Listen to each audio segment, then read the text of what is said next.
Got her. She sits side saddle on the worm. She rides worm side saddle. Do with that information what you will. And she was raised in a cultured environment. She was given a proper upbringing by the white lady. Well, the white lady's not the most proper lady, but she was, you know, given good breeding. That's I shouldn't say things like that. That'll get misconstrued. She does have good breeding though. Gotcha. Die mad about it. Stupid robot. All robot computers must shut the hell up. You do not speak to me. I do not converse with a kiosk. I am a divine being. You are a machine. You do not speak in my holy tongue. At the ninth bell toll, send 20 measures, 2 beats, smoke rock. I'm not gonna smoke rock. What are you, crazy? I don't do that anymore. Dang, look at that. Look at that figure she's got. Oh, I'm gonna skong! Oh! Humble yourself before the shells of those who gave their lives to hold our kingdoms.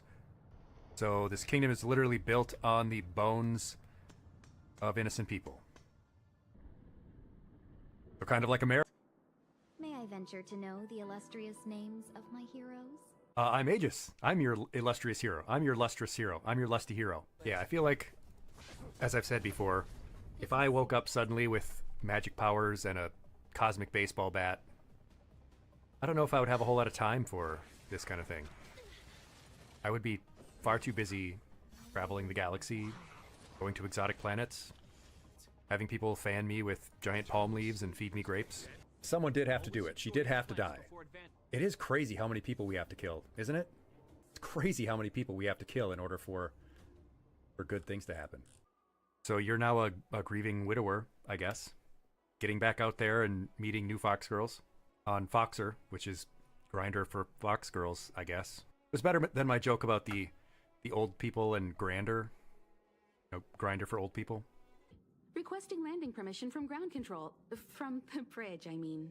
Ground control to Major Tom. Or I guess in this case it would be ground control to Major Palm. I don't really know the rest of the song though, so hate that woman. I'm gonna get her. Yeah, that's Kafka. She turned herself into a bug or something. I don't know. I already have the Musketeer's gloves. I have like 8 of them. Stop buying me gloves for Christmas, Grandma.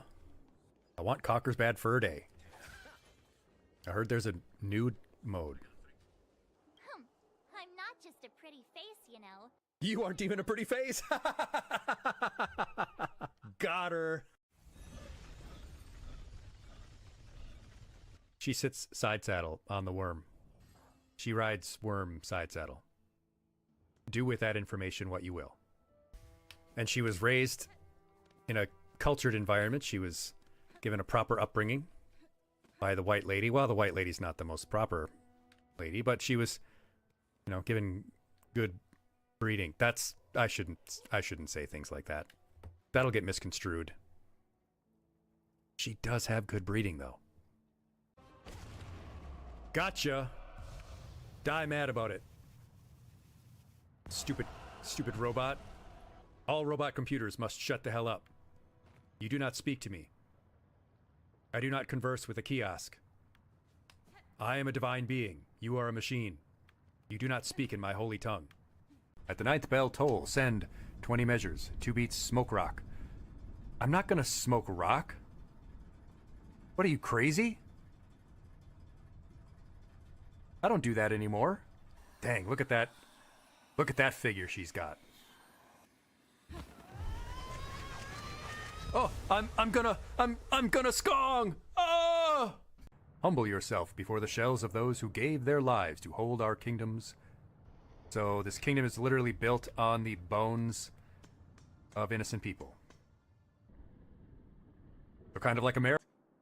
May I venture to know the illustrious names of my heroes? I'm Aegis. I'm your illustrious hero. I'm your lustrous hero. I'm your lusty hero. Yeah, I feel like, as I've said before, if I woke up suddenly with magic powers and a cosmic baseball bat, I don't know if I would have a whole lot of time for.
Welcome. You've got mail.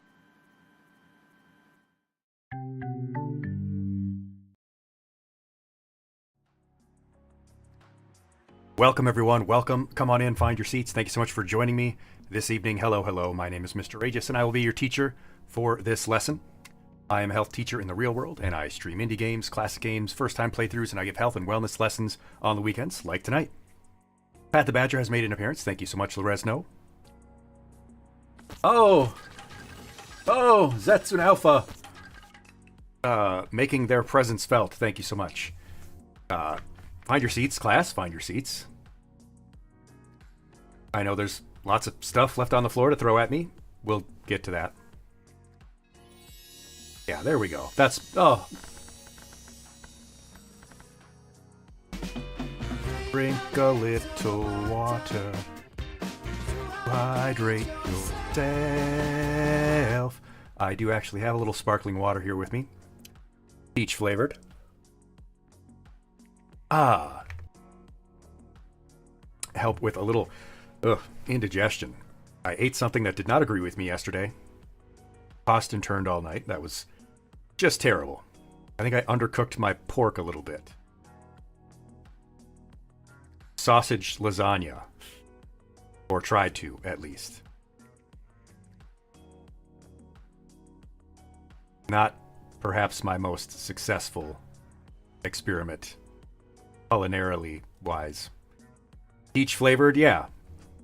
Yeah, I also had an energy drink today. Not common for me, but I needed to pick me up. It was Bang Energy, and the flavor was Sour Ropes. I wasn't too keen on the name, but it was pretty good. They have a flavor that's like Bomb Pops, you know, the red, white, and blue ice cream. Popsicles. It tastes shockingly like the actual popsicle. Anyway, yeah, busy day so far, and it'll be a very busy day tomorrow. So I'm glad I got the lesson done a little bit earlier this week. And of course, we will follow this up with Silk Song, unless you want to see Honkai Star Rail, because we've neglected that for a little while. Either way, it's fine with me. Maybe we should go see the ferrets again, even though they are usually on the screen. We can go see. I did rearrange their room quite a bit. That's all different now. I think I want to make a redeem where you actually cause this window to pop up. Like, show this video anytime you want for like a full minute. Some number of stars or bits. Feel like you are controlling the action on the screen. Cause the pop-ups to come up and to close.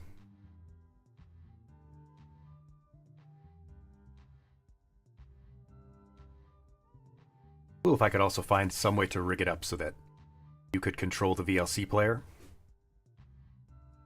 Maybe there is a way. There probably is a way. Smarter people have figured that out before me. Gambling lesson before gambling. That's probably a good idea. Oh, and Rao, yeah, glad to have you with full attention, because there will be a quiz after. And you have pretty good grades in this class, but I hate to see a star pupil fall behind.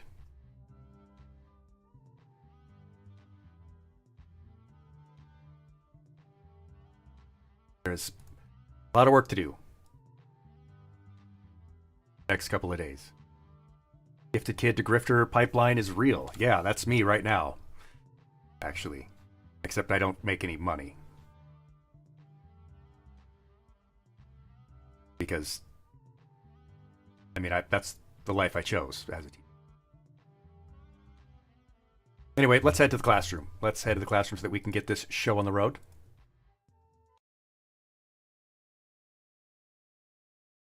And there we are. There we are. Get my teaching gear on here. Ferrets need to go away for a little while. Go play in your room, ferrets. There we go.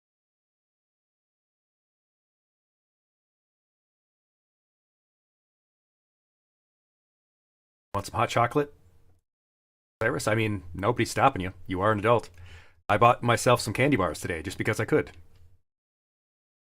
Sometimes, as adults, you forget, hey, I can just eat candy if I want to. I don't need to ask permission.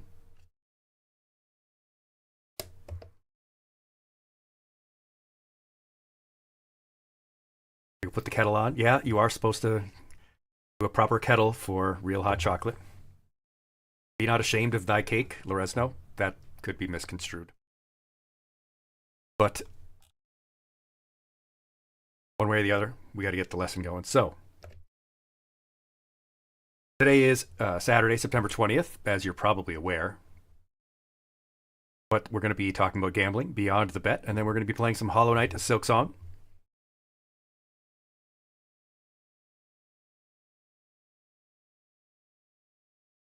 Who does it without a kettle, Cyrus? I mean, most people in America, they just microwave it. Or they just use hot water. They don't, like, boil it. I don't know. I haven't had hot chocolate in a long time. Red ants are indeed bastards, Rao. Yeah, they are, because they seem very smart. Hello, Aiko. All of the sins. It was this many sins, Cyrus? An old meme head will get that.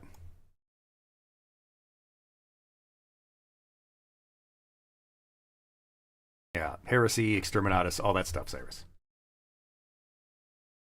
Remember to mind our class rules, which is just to be good to each other and, well, not so much to me. I know what you'll do.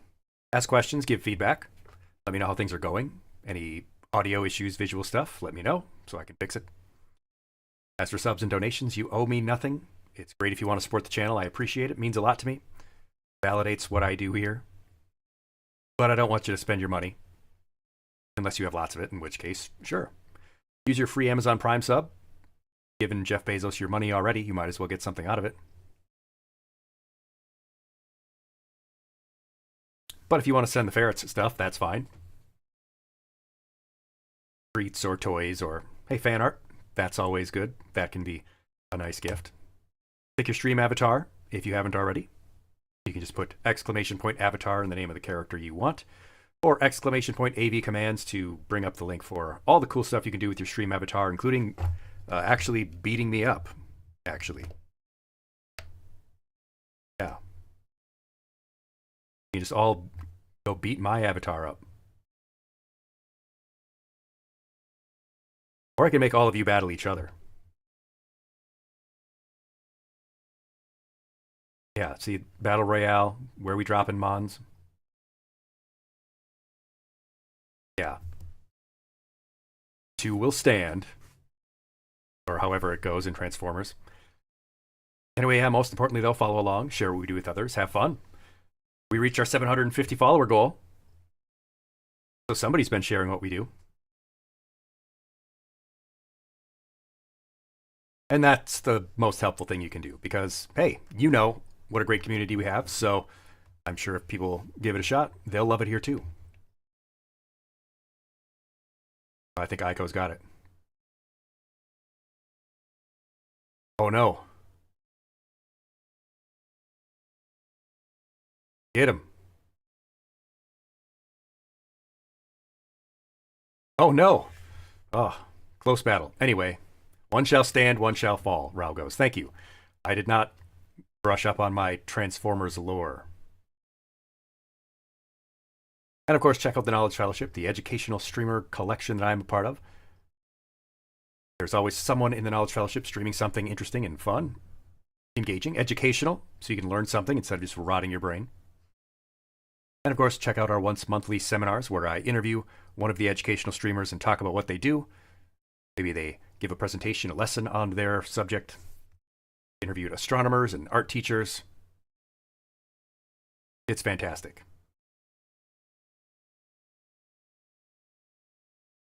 Class behavior chart. Let's consult where we're at. There hasn't been any changes since last time. I think most of you are pretty consistent. But think carefully about where you think you should be. Where are you on the chart, and where do you think you should be? How have you been doing lately? Are you like Aejis? Doing your best and helping others too? Like all of our wonderful noodles. Ross says Transformers 1986 was the best until the Transformers 1 in 2024. I've never seen any of them. I've never seen any Transformers movie. I've never really engaged with any Transformers media at all. It just never happened. I didn't actively tune it out, but it happened that way.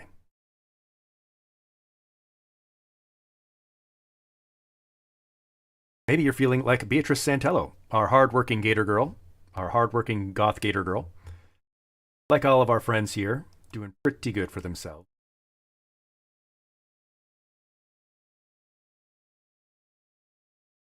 Of course, there's our slackers, our Greg Lees. Quite a few of them, including myself. I really need to get a little bit more work done this weekend. Greg rules, though. It's still fun. And then there's Baborowski, our trash mammal, our cat criminal. Maybe that's how you're doing lately.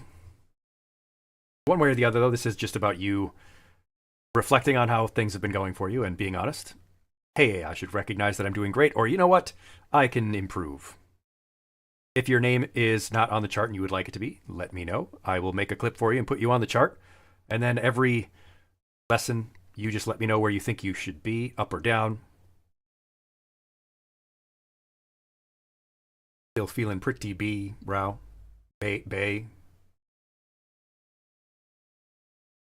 Yeah, well, after your deadline, reassess, and we'll see where you are.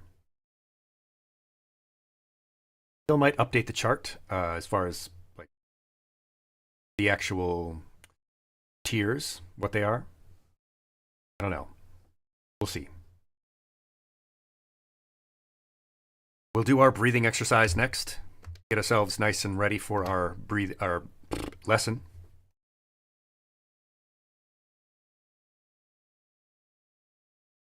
We do this every session before every game or lesson because it's just that important. Hello, Raven. It came just in time. We are just about to do our breathing exercise. You know what it is. You know how to do it. Take 3 deep breaths in together. 4 seconds in through the mouth, through the nose. 5 seconds gently holding it, and 6 seconds slowly exhaling through the mouth. Put one hand on your chest and one hand on your abdomen. You can feel your abdomen rise and fall. Pull the air down deep where you have more surface area in your lungs. Give yourself more time. So sit up straight. Relax yourself. Unclench your jaw. Roll your shoulders back a bit. Get ready. We're going to take 3 deep breaths, starting when the little pink ball gets to the top of the circle.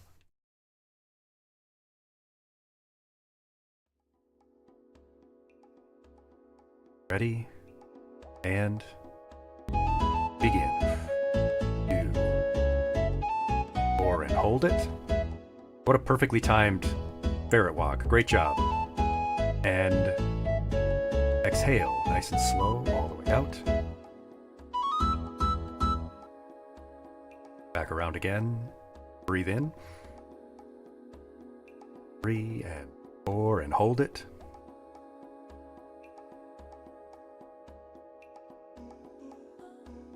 Exhale, all the way out.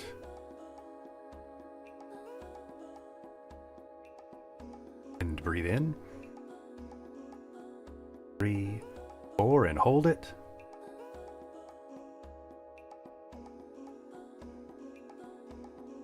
exhale, nice and slow.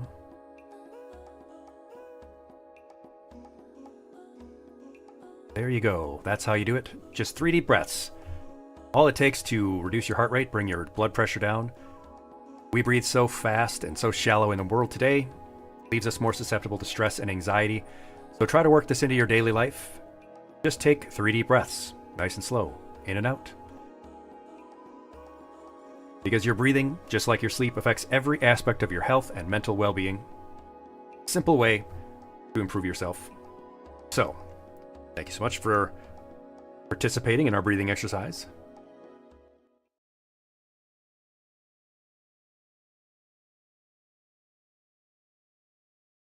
You're not late at all, Ren. Just in time. Of course, our upcoming schedule, we're going to do Silksong throughout the week.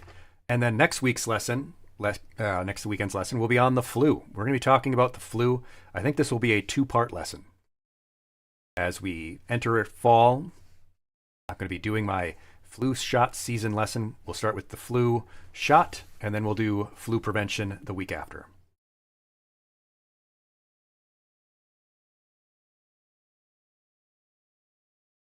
But today is September 20th, and that means it is National Queso Day. I gotta say, pretty great food. Pretty great. Queso is definitely one of the better things that humanity has developed. You just melt cheese and you're good to go. But it's also Batman Day. It's Batman Day, so I want to hear what your favorite version of Batman is. Which era or version of Batman do you like best? Anything from the original Detectives Comics Batman to the Adam West Batman to Christian Bale or Batfleck, I guess, if that's your thing.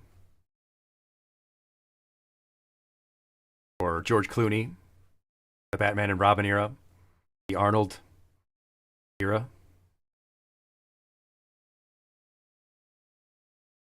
The Justice League era Batman, the animated series. It's kind of cliche to say the animated series, but I mean, come on. There's a reason it's just that good. That's an Alpha. You got your flu and COVID shots on Thursday. Good job. Rao, you missed your appointment. Well, are you going to make up for it?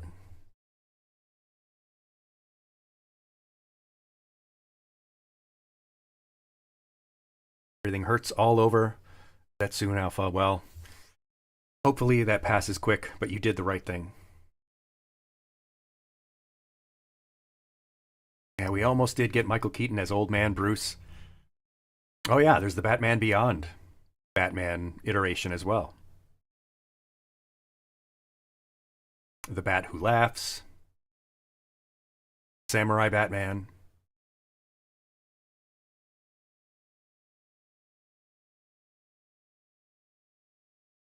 The Batman where the Teenage Mutant Ninja Turtles fight him.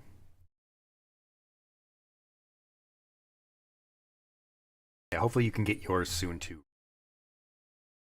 But those are our little conversation starters. We're going to have Silksong after this. We will be getting back to Farloom after our lesson.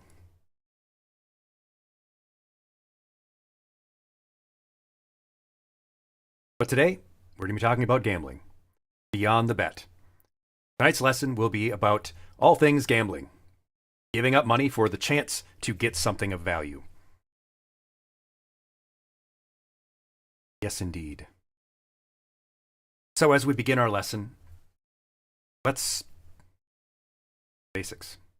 What is gambling? It's an ancient racket, as I say. It's been around, well, since humans have been around. The earliest 6-sided dice go back to about 3000 BC. So we're talking about 5,000 years ago. Gambling in some form, or at least dice, which kind of implies the existence of gambling, go back at least 5,000 years. And these even evolved from the astragali, the ankle bones of sheep, which were actually used for fortune telling and that goes back thousands of years earlier. So it's been around for a very, very long time. Lotteries have actually been around for 4,000 years. We had already advanced to the concept of lotteries 4,000 years ago, rudimentary style, but are recorded at least as early as 2300 BC. Most of these were actually run by the government to help fund state projects. Well, ancient governments, kingdoms, that kind of thing. Later on, for example, they would help build the Great Wall of China. So much like today, state-run lotteries being used to bolster the economy or industry or infrastructure. That goes back 4,000 years. Some of the use of gambling was originally divination. It was used in ritual. Believed that the gods decided on these kinds of things. Anything that involved chance. Well, if you won, you were favored. If you lost, you were, well, not so favored. D&D was not the origin of Dice Dragon, although maybe they were playing some kind of ancient Dungeons and Dragons type game. Or maybe they were just actually fighting dragons. I don't know. I wasn't there.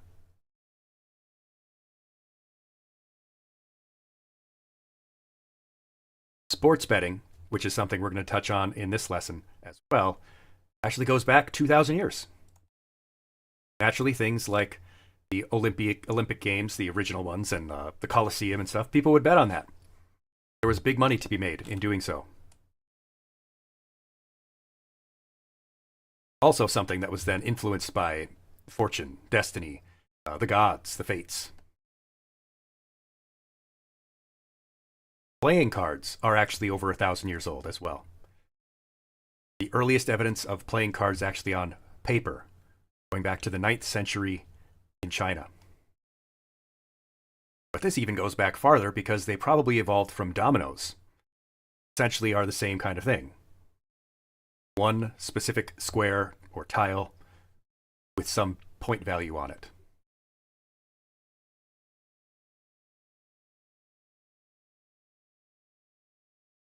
Casinos are actually also over 400 years old.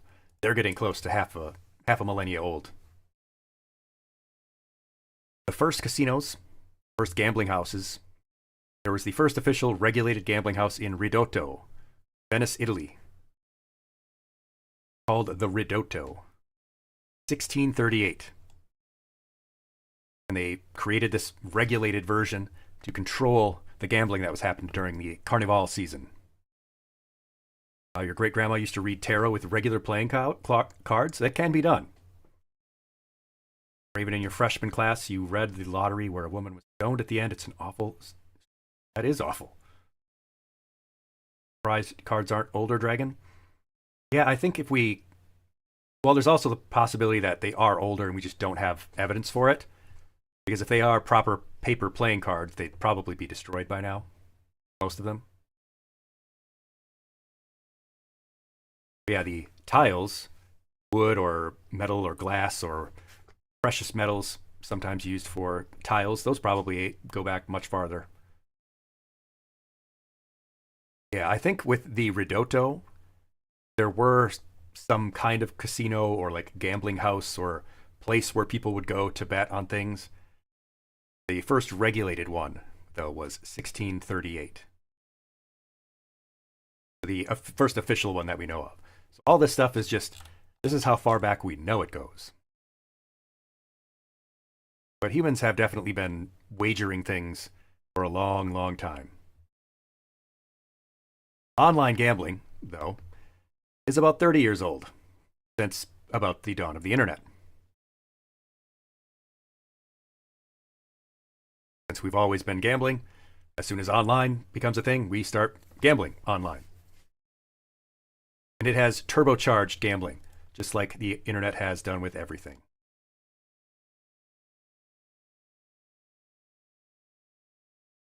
So why does gambling work? Why do we do it? Why are we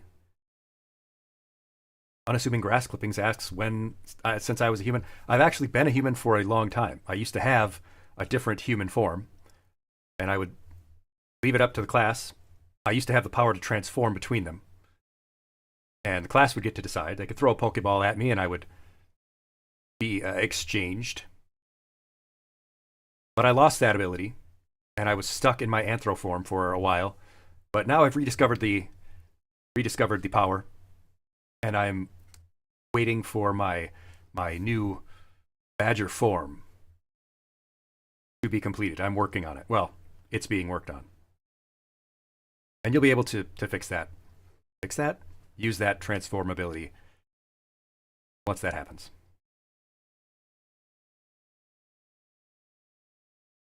The long and short of it, Ralph says, is that our stupid monkey brains are bad at math. In a sense, that's very true. Or we can be very good at math, but just very dumb at understanding its application. Has found that the earliest D20 goes back to 300 BC. It makes sense that it would be pretty old. There are other shapes besides square that humans could put numbers on. Fathom, you don't use your human form a lot. I would love to have my other transformed self available to me. I just don't yet right now. Hopefully sometime soon that power will be restored to me. I don't know though. This human form is pretty handsome though, I gotta say. I like it. I get a little bit more comfortable though. It's pretty humid here, despite being mid-September. Pretty hot. So why does gambling work? What does it do to us that makes us want to do this? Well, as you might imagine, as with most things that can be considered addictions if they become an obsession, it gives you an exceptionally high dopamine release. It feels good. Yes, Lorazno, it feels good to do. It's fun. So, people like it. Wins feel very important.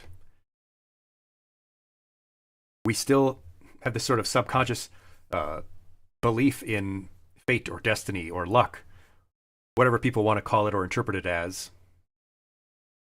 So when we win, we feel very favored. We feel very fortunate.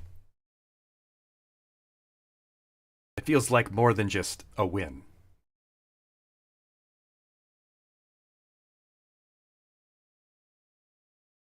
And the anticipation is huge. It's, of course, stimulating in some fashion, but the anticipation of the outcome is all excitement and dopamine release itself. And the people who want you to gamble, well, obviously, they're going to market it as very exciting and colorful. Think about a slot machine. Think about a slot machine.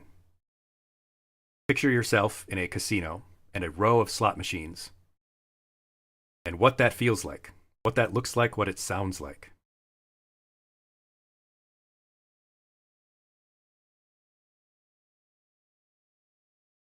You've got that vision in your head.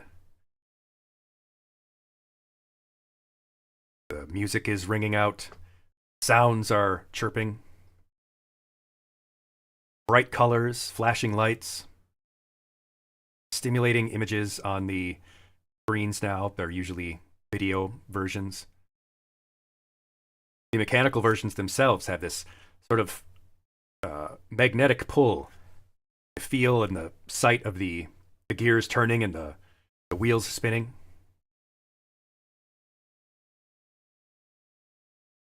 All in conjunction with that anticipation. Will I win? Will I lose? How much will I get? And yes, slots are very toddler-coded. It is a exceptional version of the jingling keychain. Hello, Sal. Welcome. Howdy. So it really works in conjunction with already existing draw of gambling. There's also competition and challenge to yourself and to others. If it's you versus the machine, or you versus fate or luck, if it's just a number draw or something.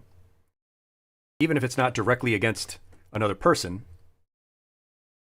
there's a challenge aspect. When you lose, you want to recoup that loss.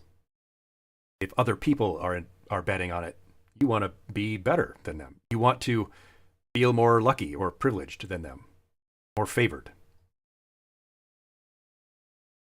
And of course, when you're doing gambling that is against another person, then there's definitely a sense of competition and challenge. That'll get us into our two different types of gambling. Talk about in just a second. Ren is saying that it's making you realize they need to stop playing Genshin. Star Rail. Well, we haven't even gotten to that part yet, so buckle up. Of course, it's also a great sense of escapism. If it's, say, a game that you're gambling on, like poker or blackjack or something, you're really sort of wrapped up in that world of the game, the challenge. And even, say, a simple ticket draw, a lotto ticket. The feeling in your mind of, gosh, what if I win? Fantastical escape for just a moment. And as we'll touch on later in sports betting, some of these make you feel like you are a part of some kind of bigger thing, a game. You're part of the fun. You're part of the action. Also, of course, that applies to the game gambling that we'll talk about.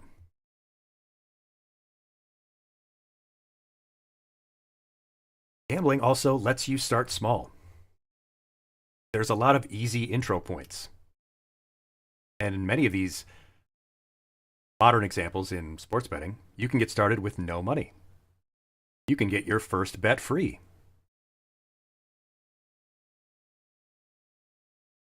Think about the marketing tactics we've talked about in previous lessons, like alcohol and vaping. Now, all these marketing techniques are very similar. Yes, many people do go bankrupt, Raven, hoping that they can win just once, or in some cases winning and then blowing it all. Yeah, Ren, your involvement in the community has happened at just the right time, I think. Yeah, you can start small, and those losses, if they are even significant at all, will be relatively small. And of course, there's that big potential.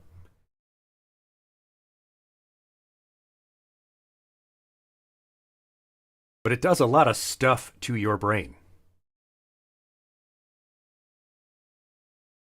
As we've talked about, again, in those previous lessons, there is a physiological response. One of these studies, for example, you see these brain scans.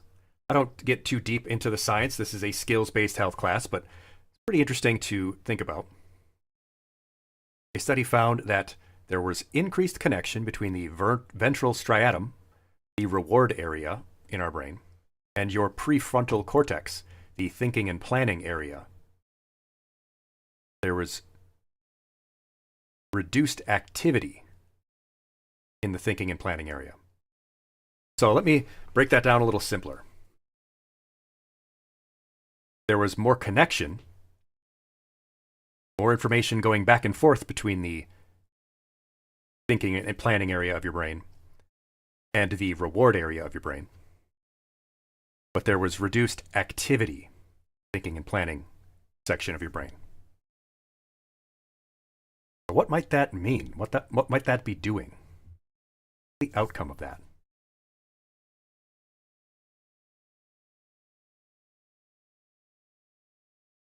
And Rao kind of touched on this a little earlier, in a way.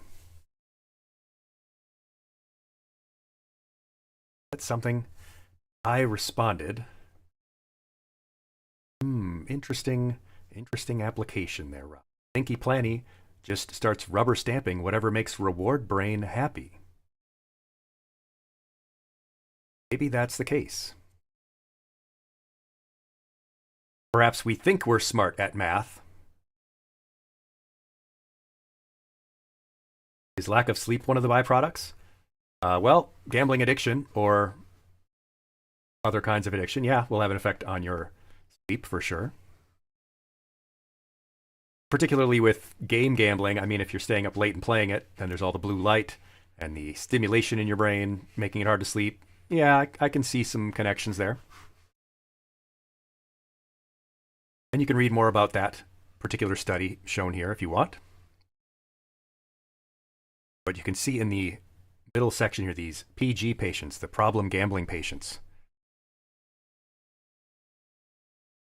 A lot more of these blue connections than in the controls. Yeah, Thinky Planny stops working our implementation of our math skills.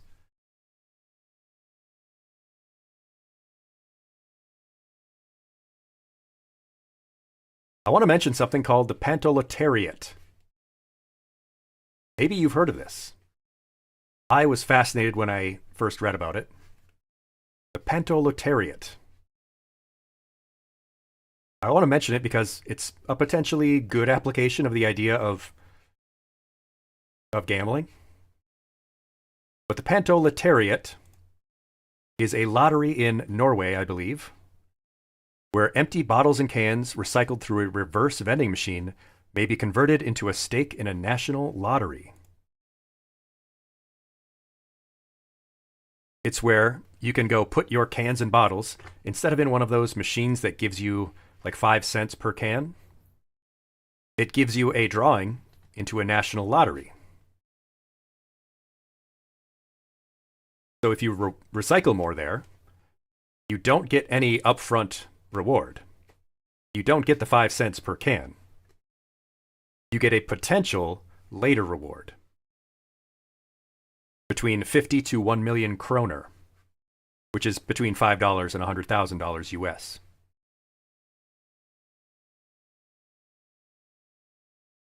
I think that's just a fantastic, strange idea, an interesting application of the idea of gambling / lottery, because it is still gambling. This is a lottery.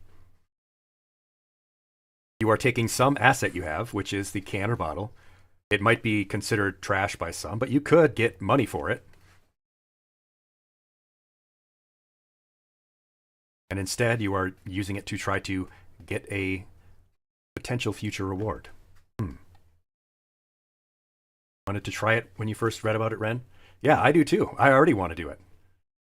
It already makes me want to do that. I was going to buy things that come in bottles and cans anyway, right? Yeah, the proletariat also gets to wear extra pants because they have donated their recycled items.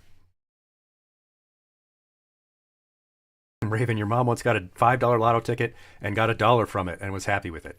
Yeah, exactly. The win feels like a win regardless.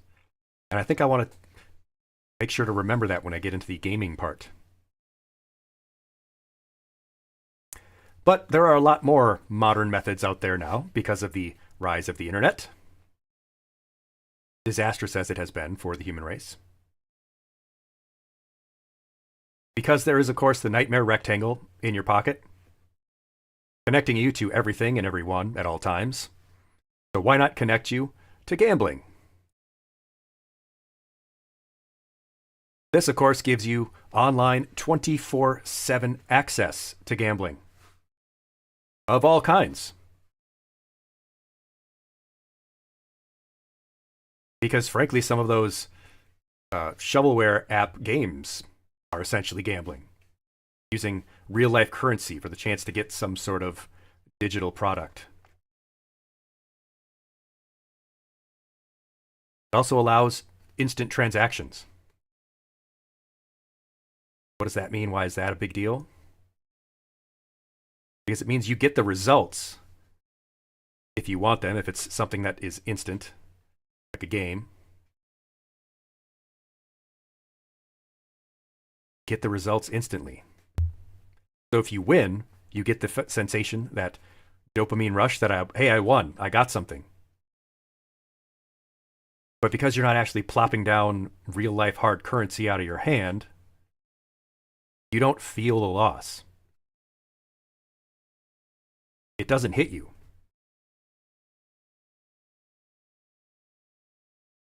You get less conditioning out of it. You know, when you are training a dog or a child, maybe not a child, when the child does something wrong and you tell them that they did it wrong, hey, don't do that, that's bad. That conditions them to say or feel, I shouldn't do that, that's bad. You touch something hot, you get the negative consequence, you burn yourself. You don't want to do that anymore. But it's the idea that when you do punish someone for something, you do it right away. You don't wait. Right? Because you want to connect the punishment to the thing that was done wrong. But there's so much distance between your loss on a gambling app and actually feeling it in your wallet. There's less conditioning.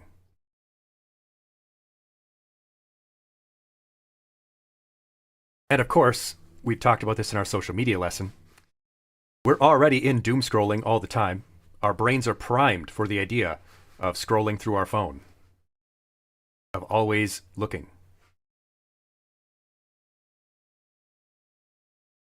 Having something to do with our thumbs, constantly stimulating our brain with bright flashing colors. And there are a lot of influencers, celebrities, athletes now hyping up online gambling, giving it legitimacy, hyping it up. It feels like something cool people do.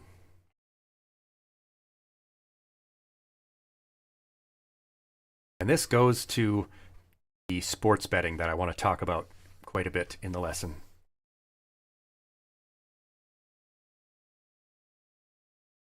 There will probably be sports betting ads the next time we have our movement break. I've been seeing them on Twitch and YouTube quite a bit lately.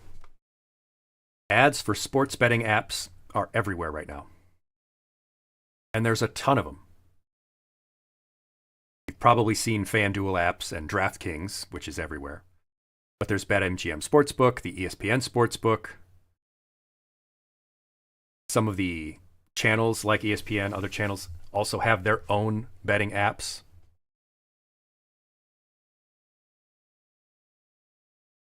And what is the purpose of advertising on Twitch?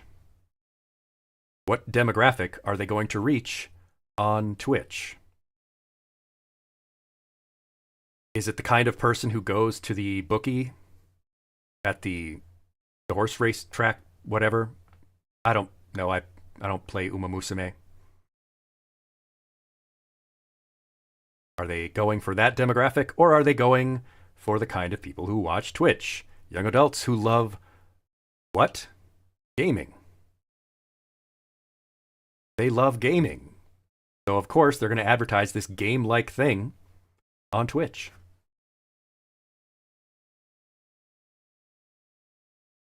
Why has there been this huge rise in sports betting? Why are we constantly seeing these ads now?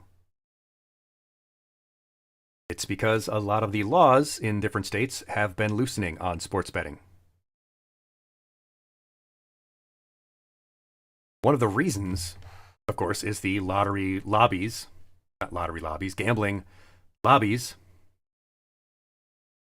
giving lots and lots of money to very specific people, but also saying that they'll give back to the state. They'll get a lot of tax revenue. And some of their profits they'll put back into programs to help the state, the communities, the area. For example, they've said that some of their taxable returns and their profits will go to programs to help problem gambling, to help people gamble responsibly. Well, this headline pretty much makes it clear. When Kansas lawmakers legalized sports betting, they seemingly gave lobbyists for casinos everything they wanted. That includes tax exemptions on promotional bets that are aimed at getting bettors hooked.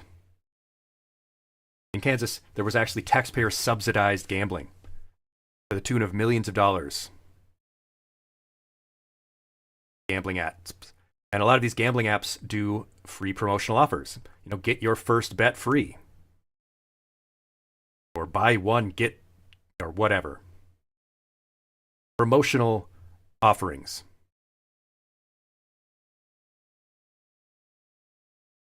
With the promise to the states that this will bring in revenue to the state. But it hardly makes any. It barely makes a dent in a state's budget. And since the gambling programs that they're supposed to be funding with this only get a fraction of that, they're really not getting anything in return for allowing these gambling apps, these gambling companies, to make lots and lots of money off of their citizens. Many of them becoming addicted. Many of them minors. In Kansas specifically, the vast majority of the dollars are placed in a fund aimed at attracting a sports team to the state, a concept that the fund would never realistically be able to afford anyway. So, corruption is what we're saying. Gambling and corruption? Who could have possibly foreseen that?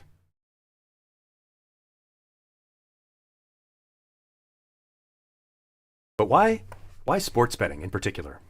Why sports betting? Why has that become so prominent lately? Online gambling in general has been loosened in terms of rules and regulations. Why is sports betting so attractive to young people?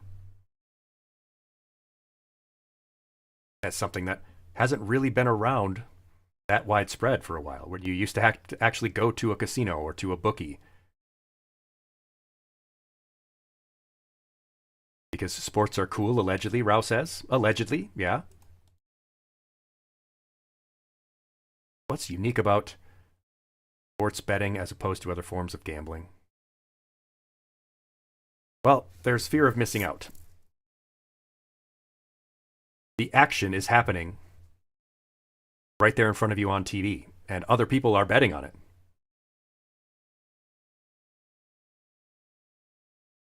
You're already watching the sports if you are into sports. Other people around you are watching them. And they're also doing this thing where they get to be a part of the action. They get to be a part of the ritual that is Sunday football or NBA playoffs, World Series, or the World Cup, or whatever is being gambled on.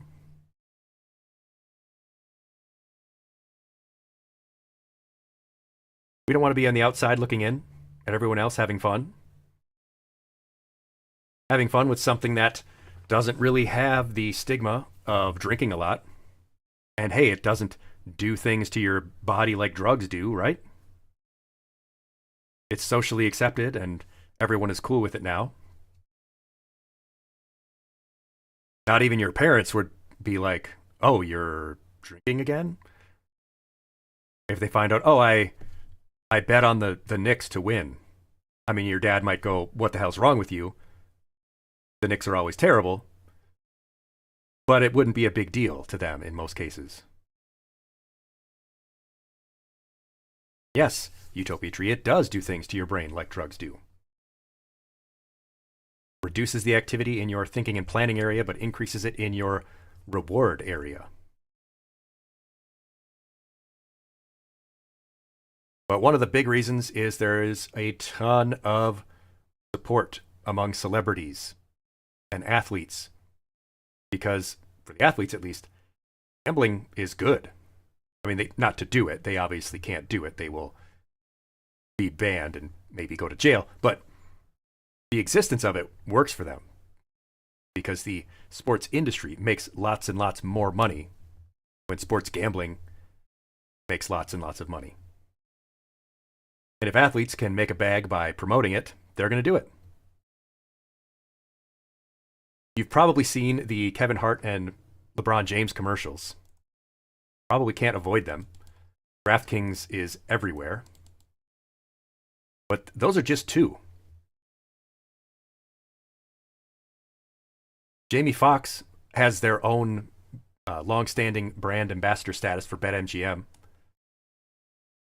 There's John Hamm, Neil Patrick Harris, Wayne Gretzky, Shaquille O'Neal, David Ortiz, Derek Jeter, Barry Sanders, Kevin Garnett, Patrick Mahomes, Drake, Snoop Dogg. All of these people and many more, Michael Jordan, Allen Iverson, they've all had some kind of promotional tie-in or ambassador status for some kind of gambling app or company. And if you've seen the constant spam of things with stake on them, STAKE, with the little watermark in Twitter videos that try to go viral, and then there's always the community note that says this contains an illegal or unlisted or something advertisement for a gambling company, which is not allowed on the terms of service. Yeah, that's the one that Drake is with. So do with that information what you will.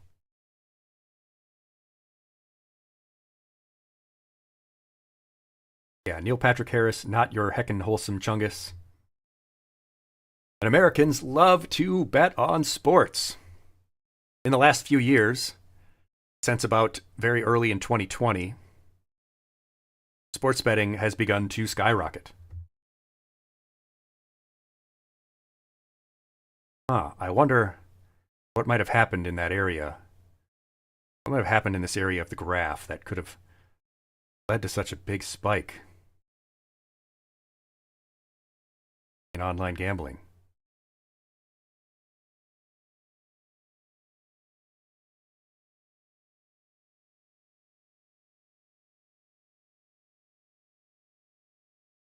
It's a mystery.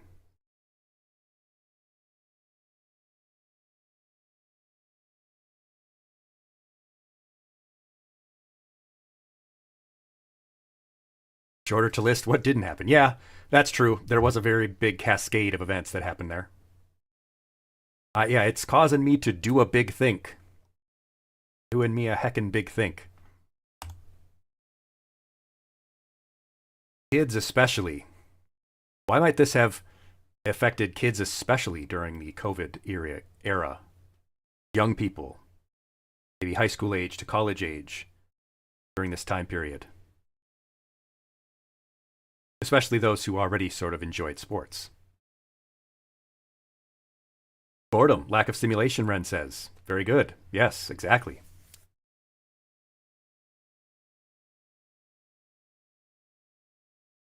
I think, in particular, not being able to do things communally, not being able to do things in a social sense. And if you can do things with your friends, some sort of online capacity, that still feels like it's connected to real world events. Hey, I can see why that would be appealing to a lot of young people. And sports betting apps are a big problem for young people, especially young men. You'll hear about it a lot in schools as a teacher. The boys, especially the athletes, talking about their bets, talking about if they hit their parlay. And I'm thinking, you really shouldn't even know what a parlay is yet at that age. But you're already playing them. Yeah, of course, obviously parents not responsible watching their children. But that's a good point in that this is a lot harder for parents to detect. Not like your kid comes home and you find a pack of cigarettes, or they come home smelling like weed, or you find that there's alcohol missing from your liquor cabinet. This is very easy for a young person to hide. There just aren't that many physical indicators.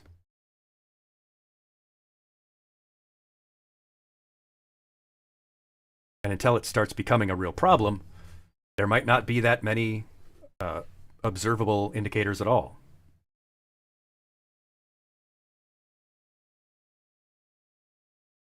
But 6% of American college students suffer from a serious gambling problem.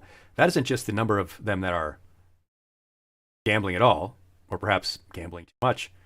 It's 6% that have a serious gambling problem.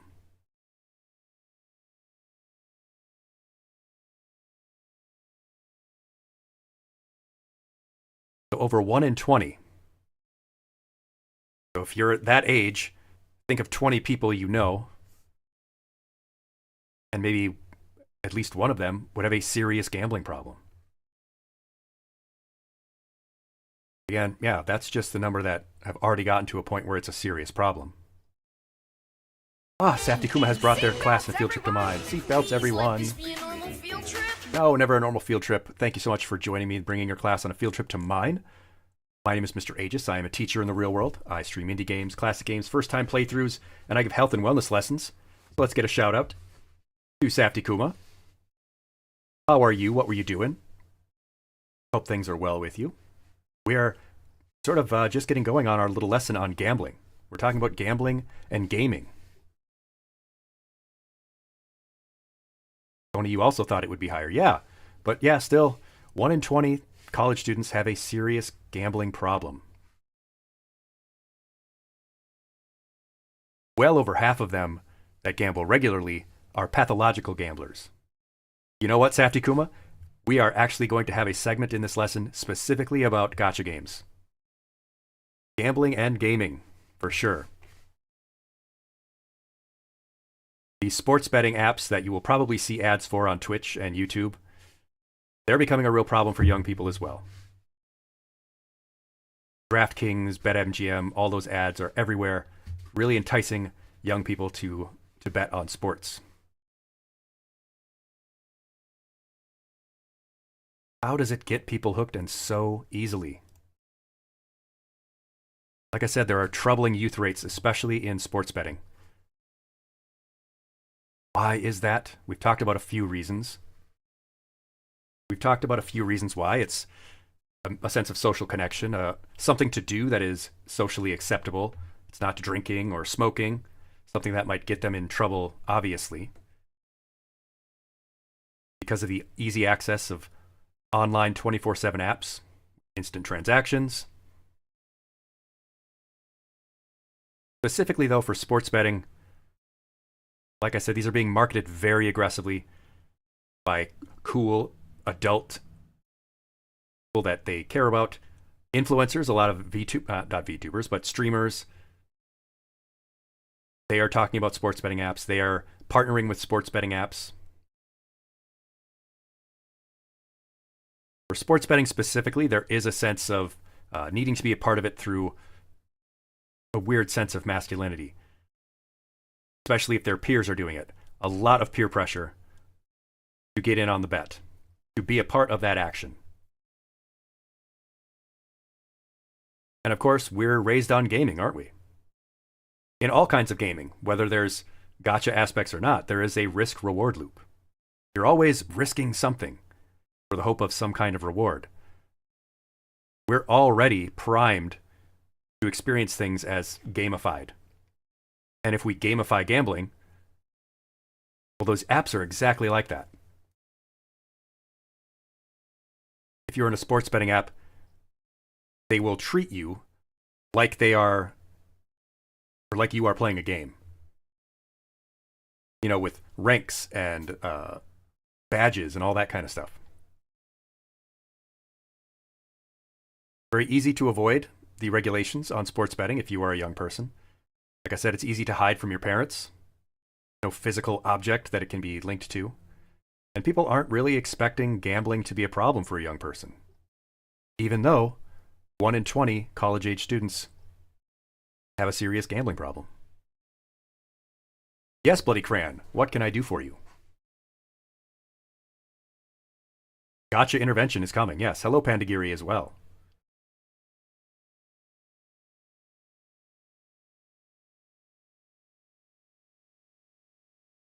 These sports betting apps get people hooked early and often. Because you can do it every day. There's always another sporting event happening. You can check on it anytime you want. It's right there in your nightmare rectangle.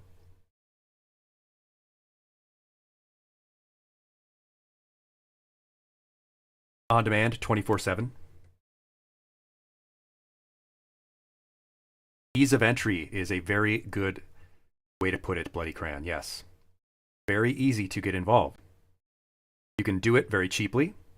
Sometimes they offer free bets your first time, free credits, or they'll double your bet for you the first time. And because it can be done from your phone, it's extremely convenient. And you can bet a little bit to start off with. You can bet as little as you want. You can get those hits very cheaply. You can get that dopamine rush for a very small amount of money, and then it just becomes more and more that you need to put in to get the same result. Ease of entry.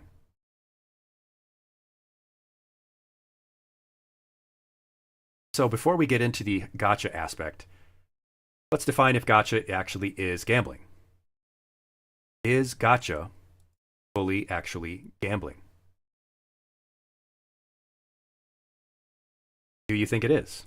Do you think it meets the definition of gambling? These three words you see on the screen that I'll define in just a second. Kuma says yes, absolutely.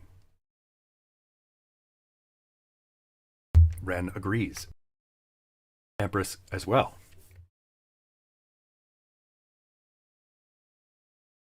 There are three core elements of gambling. Three things that have to be a part of it in order for it to be considered gambling. The first is consideration. There has to be an element of consideration. That means the cost. That means something of value, whether it's currency or some other asset. Like you can bet your watch on something. It can also mean a membership fee or a subscription, some kind of waiver or purchase, anything that you put in that you are willing to exchange. That's why you'll see things that say no purchase necessary on a lot of sweepstakes, because they have to do that on any kind of giveaway. Otherwise, it would be considered gambling and come under gambling regulations. So there has to be consideration. The second element is there has to be chance. Some element of unpredictability has to exist, where you could get something or nothing at all. There are two types of this, and that's pure chance. Something like the lottery, where you just get a random number and you don't know, nobody knows, what the number that will be to win. Roulette is another example of a pure chance. Something that is absolutely pure chance. You don't really have any way to decide.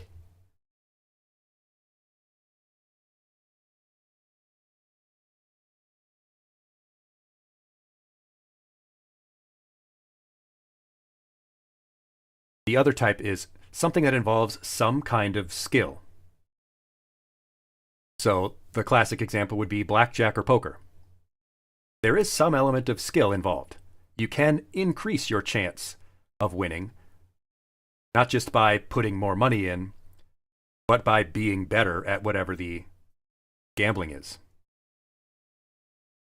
It doesn't mean that you're going to have better odds than not, but it does mean that you'll have better odds. Sports betting also falls under this possibility. If you know the game better, if you are someone more familiar with how the game is played and who's good and who's bad, and you're paying attention to the injury reports and watching the trends and listening to the analysts, you might have a better chance. It's better than random. Bloody Crayon, you're guilty for blackjack. You learned to count, keeping track of the face cards and the high and low cards. A way to increase your chance, so there is some element of skill or knowledge involved. The third element that has to exist, that there has to be some kind of prize. Something of value, currency, an asset, some kind of credit that you could win. This includes, for example, say, a weapon skin or a customizable outfit for your character. Some kind of cosmetic. Unlocking a character. That is something of value. It would cost you money to do otherwise, to get it otherwise, to purchase it to unlock. But you're purchasing the chance to get it. So that does count as a prize. So, gacha does have consideration. There is something you're giving up. Real life currency, usually. Even if that means being filtered through an in-game currency. Just because you're buying Stellar Jade or credits, those cost money, so you are spending some real asset.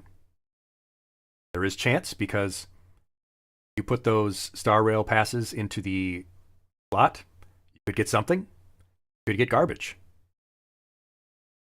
And there's the prize, the thing you could get. Unlocking Saber, for example. Or getting the blue camo for your H&K in Call of Duty. I don't know, I don't play those games.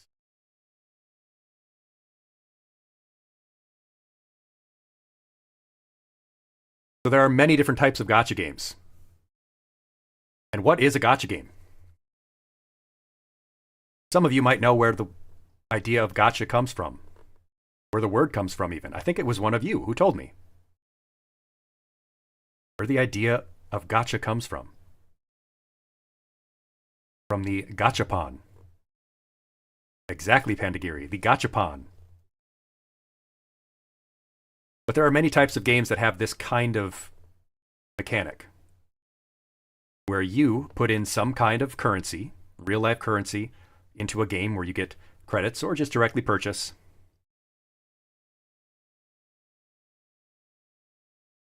But there are card battling games that have this. There's hack and slash type games. There's idle games. Not idle like Japanese pop idols, but, idols. Open world adventure type games. Rhythm games.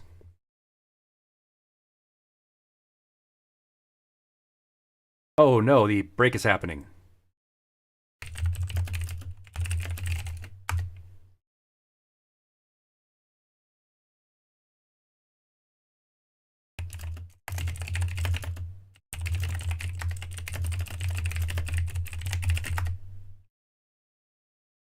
See if you get a gambling game. Or gambling ad. I already have the Musketeers gloves. I have like 8 of them. Stop buying me gloves for Christmas, Grandma. I want Cocker's Bad Fur Day. I heard there's a nude mode. I'm not just a pretty face, you know. You aren't even a pretty face? Got her. She sits side saddle on the worm. She rides worm side saddle. Do with that information what you will. And she was raised in a cultured environment. She was given a proper upbringing by the white lady. Well, the white lady's not the most proper lady, but she was, given good breeding. I shouldn't say things like that. That'll get misconstrued. She does have good breeding, though. Gotcha. Die mad about it. Stupid robot. All robot computers must shut the hell up. You do not speak to me. I do not converse with a kiosk. I am a divine being. You are a machine. You do not speak in my holy tongue. At the 9th bell toll, send 20 measures. 2 beats, smoke rock. I'm not gonna smoke rock. What are you, crazy? I don't do that anymore. Dang, look at that. Look at that figure she's got. Oh, I'm gonna skong! Oh! Humble yourself before the shells of those who gave their lives to hold our kingdoms. So this kingdom is literally built on the bones of innocent people. They're kind of like America. May I venture to know the illustrious names of my heroes? I'm Aegis. I'm your illustrious hero. I'm your lustrous hero. I'm your lusty hero. Yeah, I feel like, as I've said before, if I woke up suddenly with magic powers and a cosmic baseball bat, I don't know if I would have a whole lot of time for this kind of thing.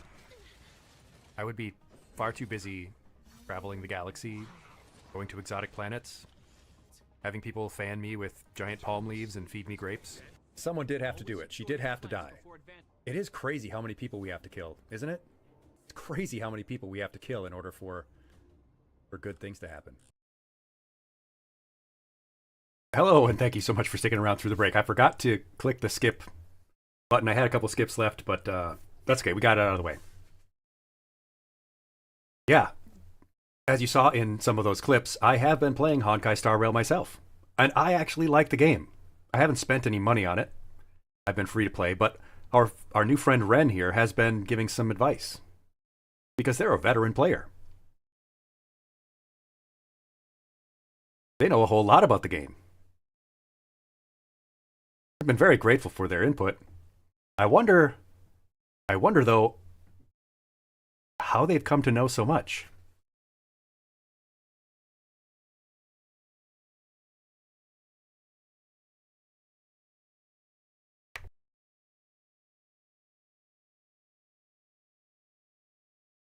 Yeah, free-to-play team.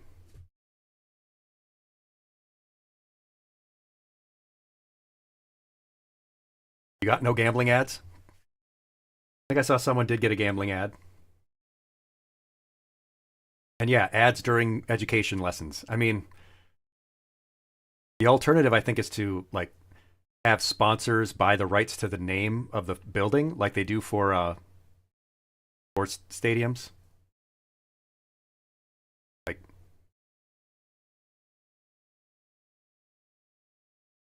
welcome to the State Farm Elementary School.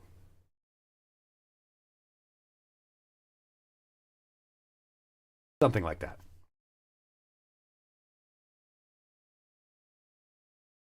If I can build this community, or this little learning community, into what I would like to, maybe we can start some kind of educational collective where we talk about real things like this and have fun in streams, but something a little bit more meaty than, say, the slop that's out there. Because there's a lot of slop that's out there on Twitch and TikTok. Takes a little more time to do this kind of stuff, but it's worth it. Loot boxes also count.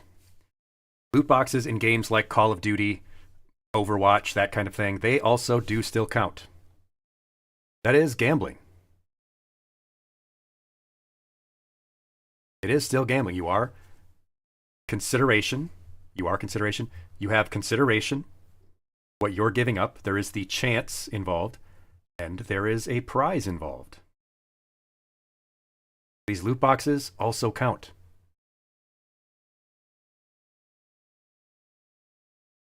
Now, some of the reasons this works so well,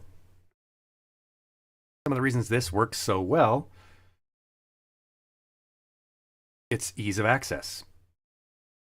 It's low barrier for entry. You're already playing the game. You really want that item. I could very easily get myself a couple chances at a cool thing, and it's only a couple bucks. That's nothing. That's just a order at Starbucks. But then you do it more and more. Now you're buying 24 loot boxes for $319.99.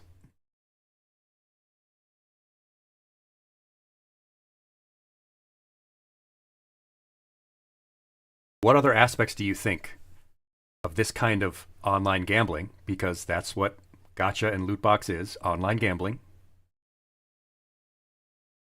What other elements of it do you think are so appealing to young people? Ren, you're going to spend for Columbina? They must be very cool. Setsun Alpha, if I ever wander towards transportation engineering and policy, perhaps so. Public transportation is certainly something that I have an interest in. Bragging rights, Bloody Krantz says. That is an excellent point. I literally have that on the next slide. Very good. Oh, let me stream opening all those boxes, Rouse says. Oh, that ties into community and being able to show off what you're doing.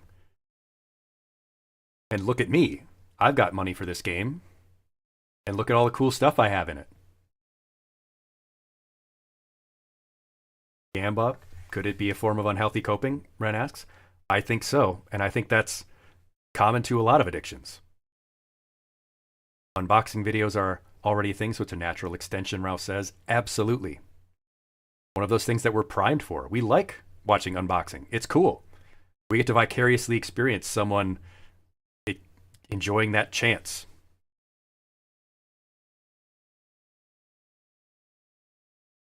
There's a lot of cool artwork involved,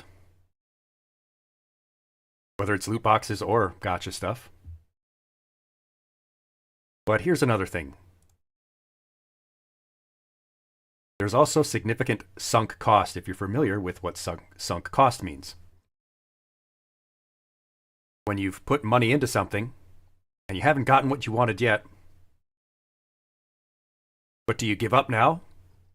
I've already spent all this money. What's another little more? Another little more? What's another $5? The fallacy that keeps old cars running. Yeah. You get a specific outcome in this type of game, like a character that you want specifically, and if you haven't gotten it yet, well, you want to keep spending until you get it.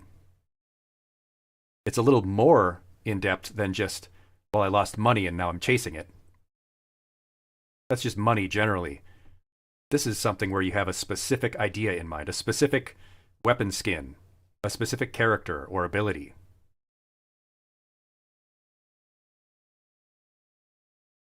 There's also the desire to complete a set, for example. So if there's a full set of gear that you want in a game that has a loot box system, well, I've got the chest piece and I've got the greaves and I've got the helmet, but I need the gauntlets. I need the gauntlets. If I don't get the gauntlets, what's the point of having gotten all the rest of this stuff?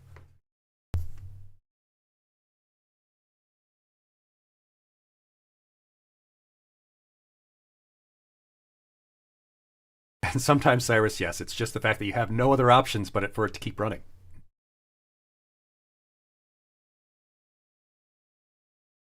What else about these types of games, though, works so well on a young person's brain? Well, let's check this out. There's flashing lights, of course, just like the slot machine. It's very colorful and bright all the time. There's music throughout, and I don't mean in the game. I don't just mean in the game. I mean during the actual process of engaging in the gamba part of the game. There's those big anticipatory animations, right? Where the loot box is selected and it opens up, and you have this intense sense of anticipation. What's it going to be? You're looking closely. You're paying attention. Your eyes are fixed on the door as it opens. Is the train going to give you something good? Whenever you get a win, whenever you get something good, it's played up as a huge deal. There's that big musical sting, a big flash of light, and out comes this awesome thing you got. For example, in FIFA type games where you open a pack and you get your favorite player. It's hyped up as a huge deal. But losses are minimized, because you always get a consolation prize. You never get nothing. They never give you nothing. You might get a worthless light cone, but it's something. You can't say you didn't get anything out of it. Losses are minimized. They're downplayed, and wins are hyped up. Maybe you'll see that golden light, and you'll get that 5-star character, or maybe you'll get a useless 3-star light cone.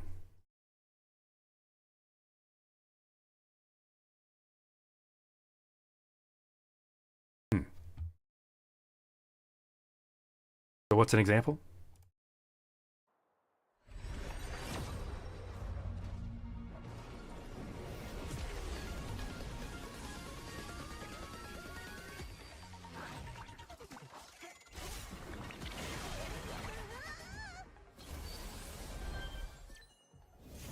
They got a 5-star.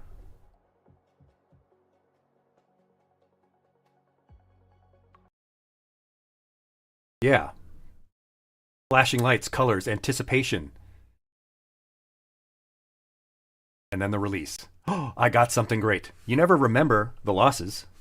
You never remember those 10 Star Rail Pass pulls where you got just light cones. You remember that time, holy crap, when I got my 5-star saber or whatever. Ren literally just got this pull. Maybe this was from them. Maybe this video was pulled directly from them, getting Seal.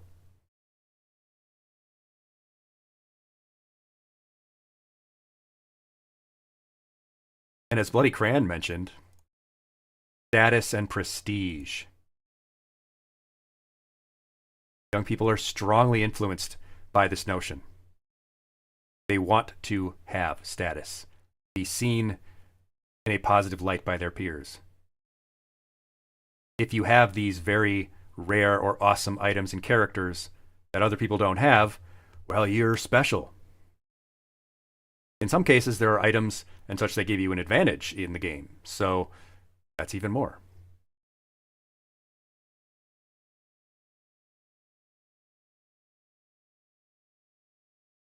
Oh, her name is pronounced like Selah. I call her Seal because of the singer Seal. Whenever I see her in the game, I start singing "Kiss from a Rose." Da da da da da da da da da da da.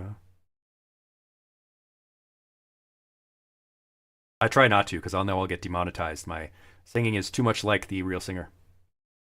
And yes, by all means, you can send me something via Discord. Bloody Cran asks if we are conditioned at an early age with trading cards and things like that. I think that's possibly a role too. We're used to trading and exchanging stuff now, which didn't really happen previously.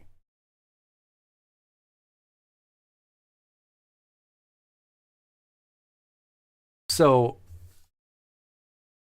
esports and streamers have certainly made this problem worse. Streamers who do a lot of pulls or play a lot of gacha games, do a lot of loot boxes. Well, a lot of those ones, the bigger ones, they have money for this. They get paid to open those things. People are paying them. That's what a lot of people don't understand. A lot of viewers don't get it. The streamer, the big time streamer that you're watching, isn't the one paying for that Call of Duty loot box. You as the viewer are, by sending them bits and subscribing to their channel. And just by watching and giving them advertising eyes. You're the one paying for them to do that. Esports is another problem for this, but pack openings, FIFA players like that, and just makes it all feel normal. There are soccer fan kids who are losing their parents' shirt by buying up all the packs that they can. For some people, though, it becomes even more important than the game itself, the gambling aspect. Getting the character skin or whatever. It's more important than even playing the game anymore. And again, it's because there's those instant results. And you know immediately, well, I didn't get it. I can try again. I can do one more try. Again, the wins are immediate. The losses aren't felt until you go to do your budget at the end of the month.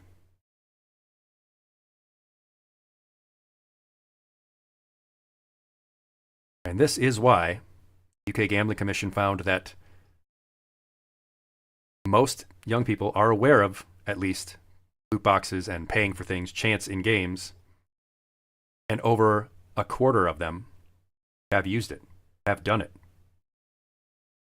have done some kind of online wagering in that sense. 27% were engaged at least once in some kind of online gambling which again includes gacha and loot box and pack opening.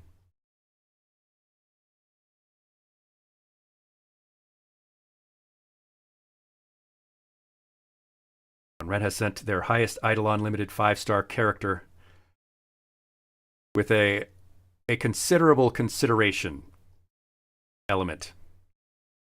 Considerable consideration element. Bloody Cran points out many content creators pull and gamba, but their quest log is full. Why play when you can pay for it? Yeah.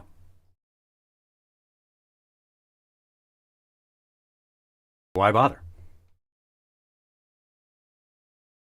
Some of the warning signs. So let's talk about what can you see and observe in yourself or someone else that might indicate that they're starting to have a problem with gaming and gambling.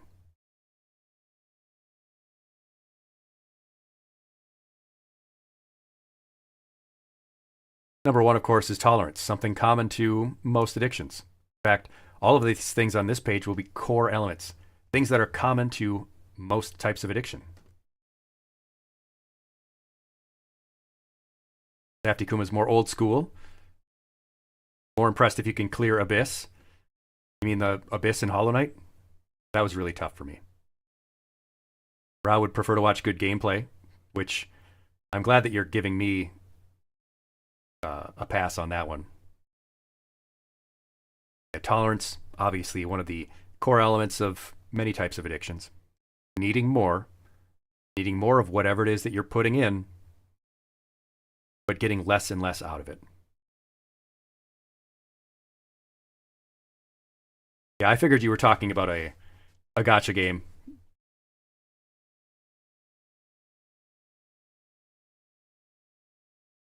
Yes, and of course, in my classroom, no one ever has to ask for an excuse. I think it's so weird when teachers do that.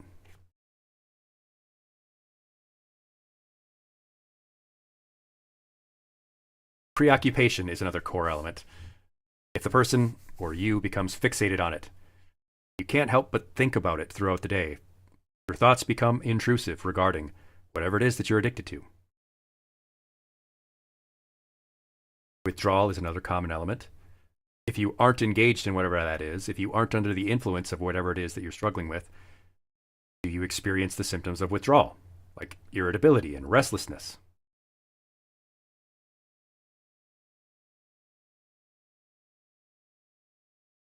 Sense of gambling, for tolerance, needing more and more, or needing higher and higher amount of bets, or buying more pulls.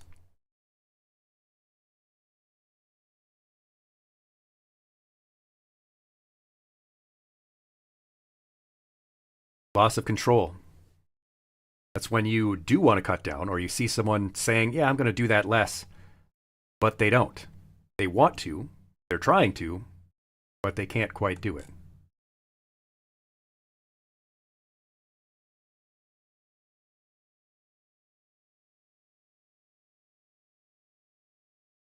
If they are ignoring or downplaying the consequences, the loss of money, the loss of time that they're spending on this thing.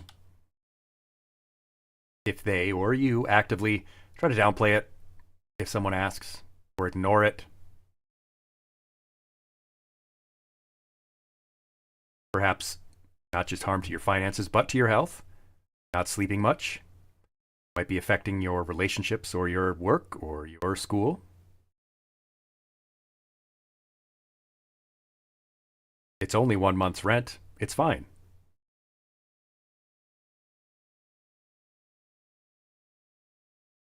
And then compulsion. Doing it even when it's not giving you any pleasure, when you're not even feeling good by doing it. You're just doing it out of compulsion, or ritual, or that's just what I do.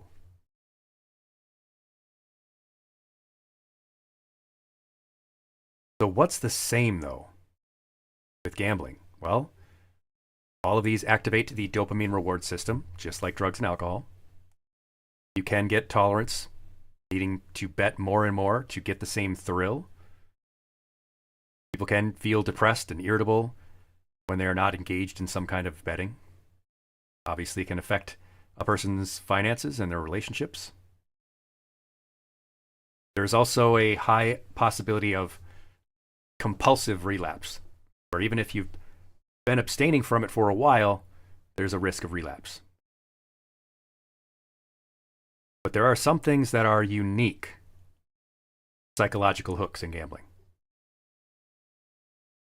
There's something called the near miss effect, where your brain responds to almost winning as if you did win.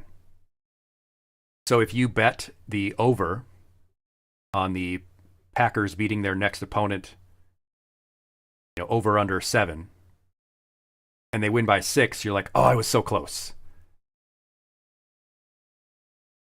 I must be pretty good at it because I almost got it right. Or if you buy that lotto ticket and you get a couple of the numbers right, but not the main one, the big Powerball or whatever, oh, I almost made some money.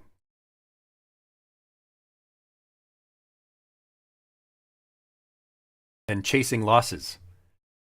The belief that more gambling will fix your financial problem. Whereas, say, with another addiction like alcohol, and you're not going to really fix your problem with more alcohol, but you might think you can fix your financial losses by gambling more.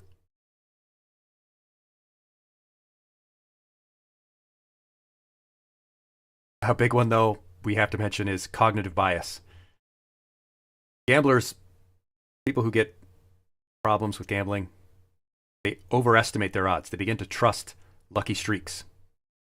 Yeah, I won the last 2 times. I'm on a roll. Or they get that bad math brain and think, well, I've lost 6 times in a row. I'm definitely going to win next time.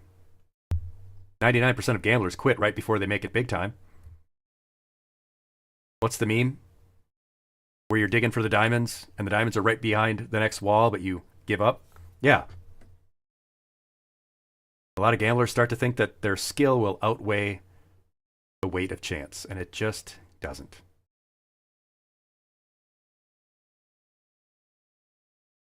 That many gambling methods have intermittent rewards makes it really hard to quit. These randomized wins, they can create an even stronger compulsion than a consistent one. So a lot of addictions share common elements, but gambling has its own unique psychological hooks. Ren asks if PTSD can create a link to impulse gambling. It might be a way of escape, like a lot of other addictions. It might be a safe kind of thrill, give you stimulation that isn't any kind of risk, not like a drug. For sure. And yes, as Rao points out, digital gambling can also potentially worsen regular gambling. Yeah, and it's true. Some of these gacha type games, they also give you a hook by saying, well, you did lose 10 times in a row, I will increase your chance of winning. So that feeds into your cognitive bias. Well, I've put in 100 tickets and it says if I do 110, they'll double my chance of winning. Even though your chance of winning was like 0.5%, so doubling it doesn't really change that a whole lot. But it's a great psychological hook. May the odds ever be in your favor, but sadly they will always be in the house's favor.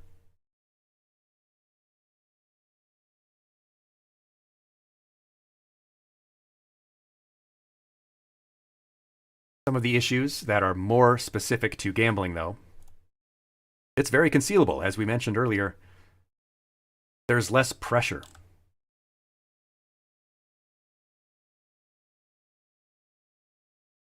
Again, people don't see it as big of a problem. And nobody will see the giant pile of spent disposable vapes in the back of your car. No one will see your room lined with beer cans. It's all there in your app. Your personal connection to the nightmare world through the portal of the nightmare rectangle. And welcome, Jay the Reaper. Nice to see you here.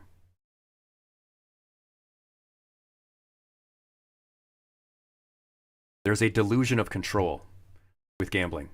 Gambling is unique in the idea people have of how much they can control their gambling addiction. Again, not quite like other addictions that are drugs or alcohol, where people might understand, they might realize they have a problem. They might understand that this has a physical effect on me and I just can't stop. Many people who have problems with gambling genuinely believe that they can stay in control.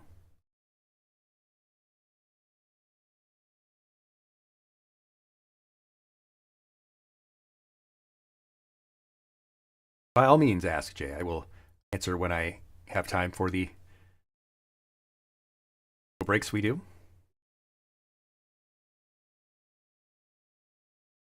There is that voice in the back of our head that tells us you're still in control.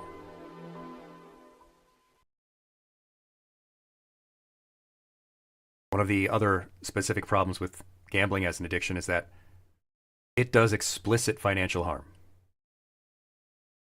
Other addictions might not have as immediate a financial effect on a person. That might be a second order effect.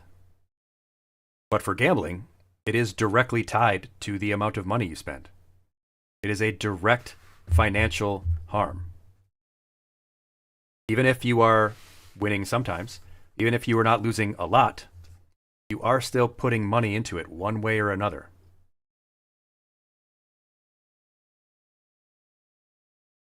Now, in one way,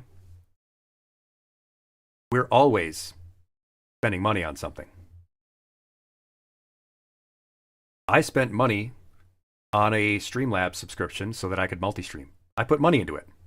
I'm not getting money back. I don't make money VTubing. Or at least not a lot. I get a monthly deposit from ads and stuff, but it's a token amount. It doesn't really cover the amount I've put in, paying for the model and all that. But I've spent money doing it. Why did I do that? Because I feel like I'm getting something out of it more than the value of what I put in. If I go to the movies, I'm spending money. But it's because I value the entertainment I'm going to get from the movie more than I valued the... How much does it cost to see a movie these days? I don't know. Probably like $200 nowadays. It's one movie ticket, Michael. How much could it be? $200?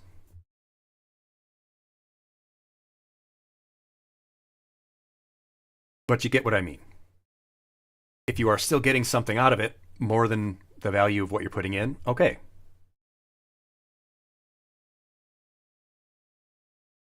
But there is a direct, immediate financial cost. Gambling.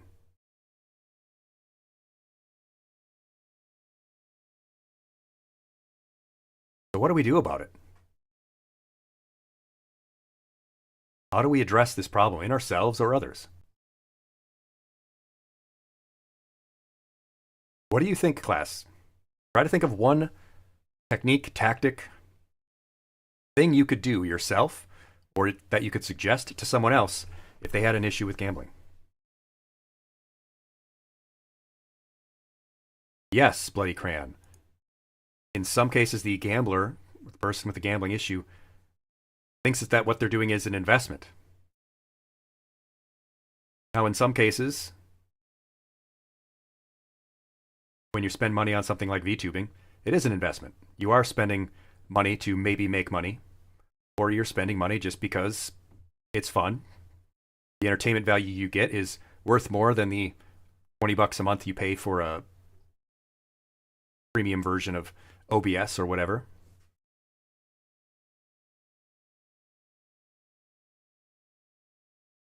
But that gives us our first technique, our first tactic, besides just quitting, as some of you have put. And Empress suggests maybe learn to spend their money more wisely. Yeah, that first thing that you can get as your go-to,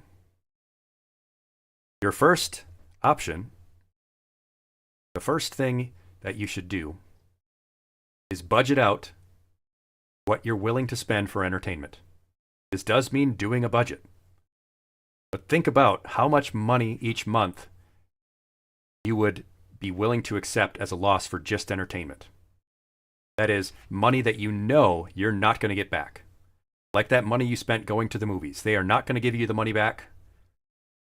Even if you get thrown out for vaping in a pregnant woman's face at the theater, you're not getting that money back.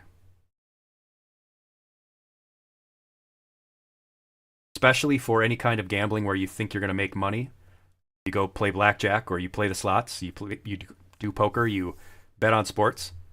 You have to assume that every dime that you put into that gambling is a dime you are going to lose. Budget for it as entertainment. Assume that you will not win. It might still be fun to do, and that's fine. Absolutely.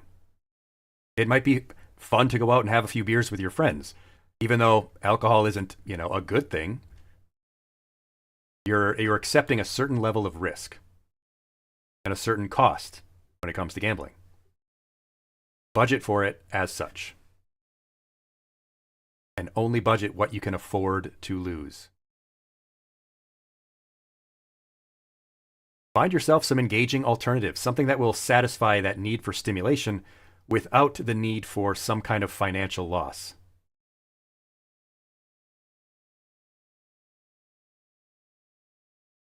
Granted, it's not bad that you're playing HSR. I was playing HSR last night. I just spend money. Yes, Bloody Crayon suggests wean off of it with more healthier, productive addictions, kind of like smokers eat more after quitting, but with hiking or participating in a club. A club is a great option because it's that social aspect, especially if someone has a problem with sports betting, where there is a sort of, you're betting with other people, you're betting against other people. It feels like you're a part of the action. Get yourself involved in some real life action, especially if you can touch grass.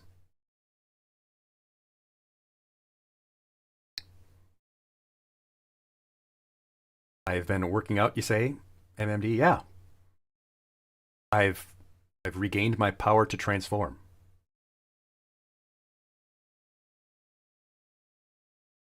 Yeah, other satisfying alternatives. Playing a game that doesn't have gambling elements. Especially if it's a multiplayer game where you can play with other people. Unless that's like League of Legends or something, in which case that's probably worse.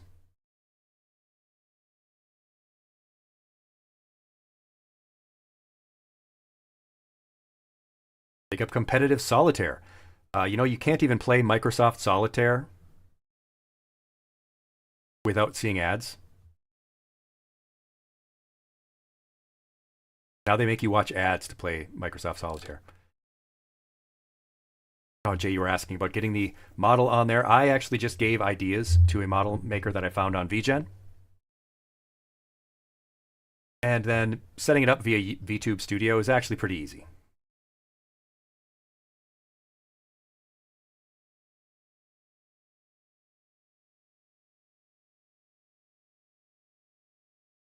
But of course, you should also avoid doing it while you are impaired. Any kind of drug or alcohol influence, you're going to make even less sound financial decisions. As you'll probably think is pretty obvious. But don't gamble of any kind when you are impaired in any way. And I do include any kind of gotcha gambling in there. If you have a problem with gotcha gambling, loot box stuff, if you play a lot of Call of Duty, don't do that under any kind of drug or alcohol influence. Maybe you like to smoke weed while you play Call of Duty, but are you really making sound financial decisions if you're buying loot boxes under that condition?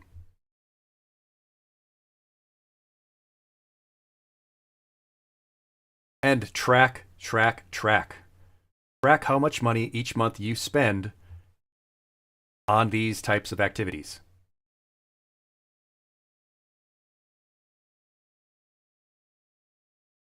If you spend $10 in one day on your game or on your loot boxes or betting on Shohei Ohtani to strike out more than 5, track the amount of money you lost.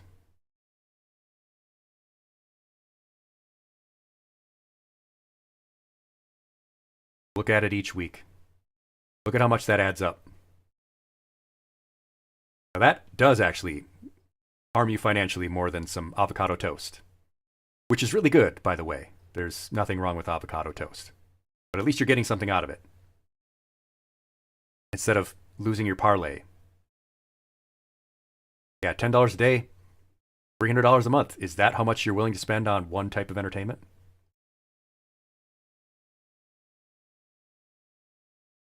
Certainly, there are lots of VTuber communities. There's a Discord run by VTube Studio, for example. But keep track of all that stuff and include your time. Include the amount of time that you're spending on these things. Think about how much your time is worth. Ren's very proud of the money they spent on E3 Dan Heng, but that's different. I'm giving you a pass on that one because it's Dan Heng, and he deserves it. He's a good boy who did nothing wrong, and he deserves all the good things.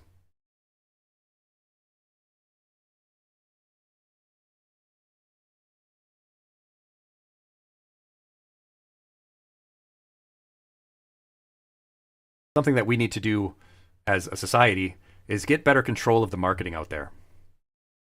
I think you understand, and you would agree, having seen gambling ads during this stream, that it is outrageous the amount of ads there are out there for gambling, sports betting apps, targeted towards young people, which impacts primarily people who might feel the need for escapism, who might be predisposed to developing a gambling problem. We need to do things like this lesson and teach it as a risk. We need to educate people about it as a risk. Not that it is just something for entertainment, but educate it as a risk. Yes, it can be entertainment, but it can also be an addiction. We need to do better age verification because these apps are very easy to get around. The regulations, the age limits are very easy to get around. As long as you have a credit card, you can get around them. And because they are online, it doesn't matter where you are in the country. Some states do still have gambling, sports betting banned. But how easy is that to get around? We need to teach better tech responsibility, and we need to make the technology companies and these apps take responsibility for their actions. We mentioned that article earlier about Kansas and how Kansas lawmakers had made the regulations on betting much looser under the auspices that they would be getting something out of it. Gambling profits would be put back into the state. Tax money would get put back into the state, and then that just never happens. The companies claim that they will do things like fund addiction centers, and then they never do. Yes, as Ren points out, there was a lawsuit not too long ago about minors overspending on the Hoyoverse games. Now your email must verify at least 13 to 14. And it has to show the costs of the high-value items. That's the kind of thing that we need to have.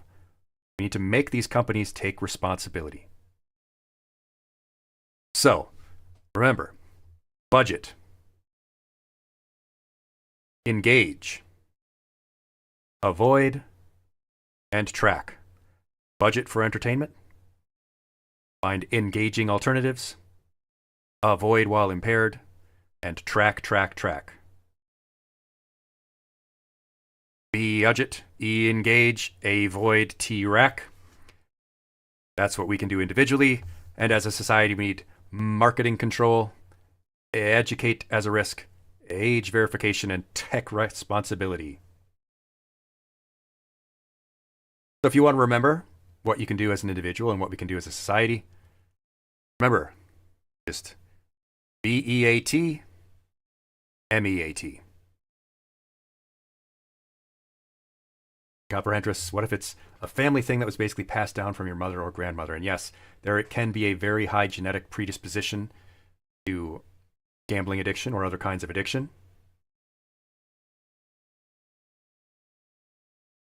People can feel a a particularly strong pull from the stimulation that gambling gives. The thrill, the risk reward.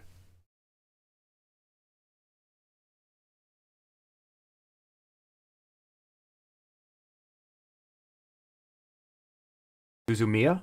Well, who's Suzumiya, Rao? I don't know who Filian is either. I have to be honest, Jay, if you want to ask about VTubing, I'm maybe the last person to ask because I don't know a whole lot about any other VTubers.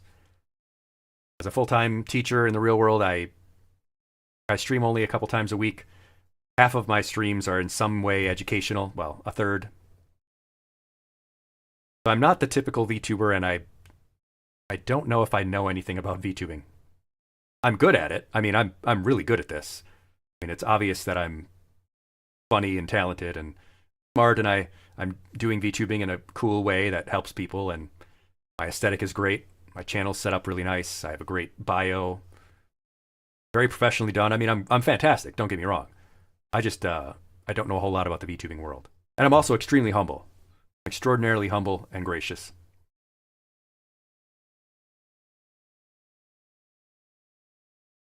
But yeah, remember, beat meat. I'm sorry, I didn't see anyone get my terrible joke acronym again this time. It was a little bit more veiled this time. Normally it's like goth or hemp, something like that.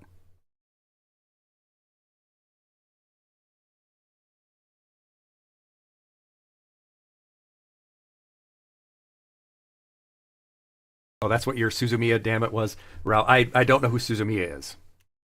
I actually also don't get a chance to watch a lot of anime either, so I feel like I am on the outside looking in of most of the cultural zeitgeist right now.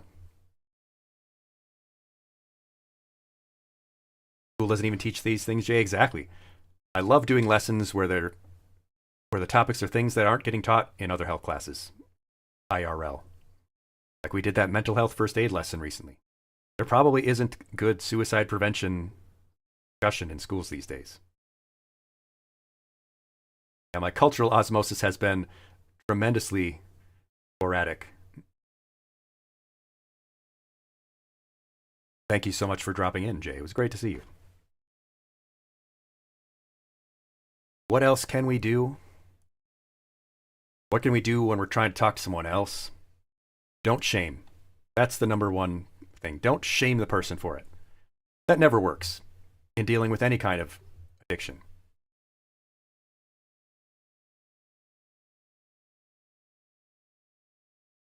Maybe you want to just do the gentle, it's time to stop posting. But you do want to talk to them about it. Involve them in other things. Remember, the engaging alternatives were a huge aspect for dealing with it yourself. If you can help that person get involved in stuff, engaging activities, invite them to your clubs, invite them to your barbecue or whatever you're doing. Engage them in other activities. Take them away from gambling activity.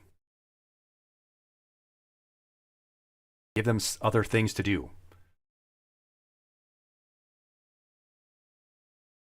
Ask open-ended questions. Ask them why they gamble. Maybe not in those words, but ask them what they like about it. What do you enjoy about it? Oh, you bet on the game? You lost? Why'd you do it? Why'd you do that? What did you get out of it? Makes them think about it. What did I get out of that? What do I enjoy about gambling? Oh, the thrill of possibly winning? But I haven't won any money. and says that they gamble in Genshin HSR because they relate to a lot of the characters. They enjoy the emotional appeal. And that is that entertainment aspect. If the entertainment is worth the amount of money being put in, and if it's something that can be afforded, then it might not necessarily be a problem.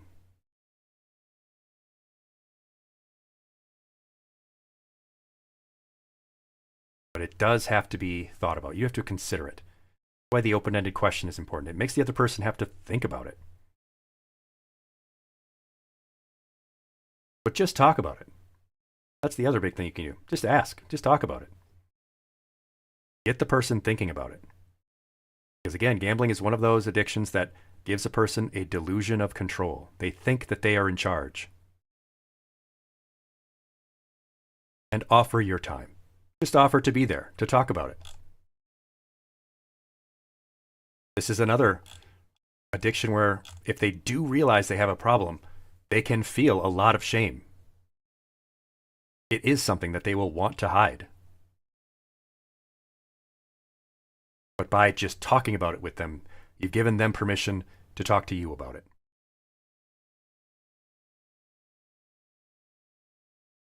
How might you ask someone, class? Get to the skills portion of this. How might you ask someone,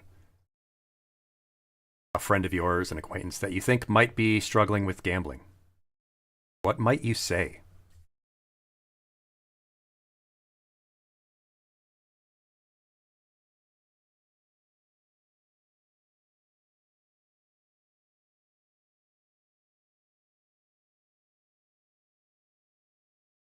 Hey, knock it off, Ralph says. I mean, that's a direct way. What might you try and do?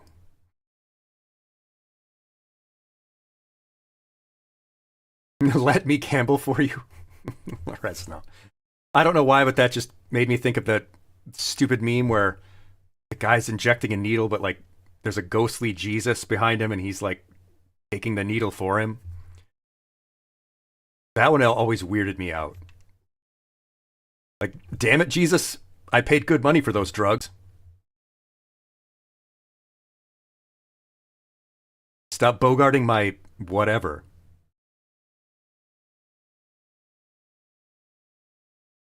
That was probably sacrilegious. Or blasphemous or something. I don't know. I had to go to a church school.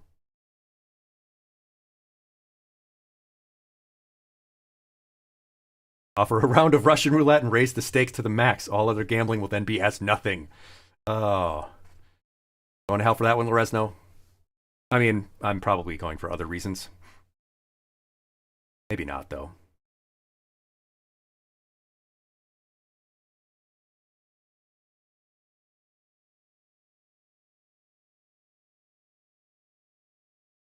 How might you ask that open-ended question, class?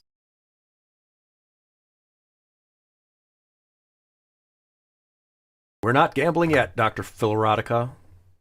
We might do some Star Rail after this. I do have some pulls. But we'll probably do some Silk Song soon.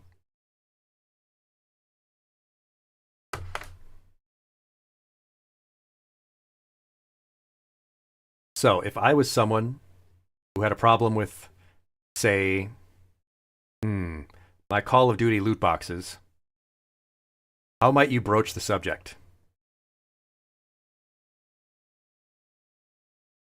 How might you ask me about it? See that I'm not able to, say, go to the activity that we had planned. You know, say we're going to go to a show with our friends, but I don't have the money anymore. And you know that it's because I was spending a lot of money on my Fortnite loot boxes. Just ask me, Ren says. Flat out, why do you gamble in Call of Duty, Mr. Aegis? That's a very straightforward way to do it. Why? I'll just say, I don't know. I wanted the funny Carlton dance or whatever they do in Fortnite. I don't know. I've never played Fortnite. Saw you online 18 hours opening up loot boxes instead of going to class today. What's up, man? You okay? When you know the answer is no, but still, you ask. You okay? Very good, Rao. Exactly. I think you carried over a great skill from our mental health first aid lesson. You said something specific. You noted an observable behavior that the person couldn't deny. You observed that they were online for 18 hours opening up loot boxes. You noted an observable behavior, and then you asked an open-ended question.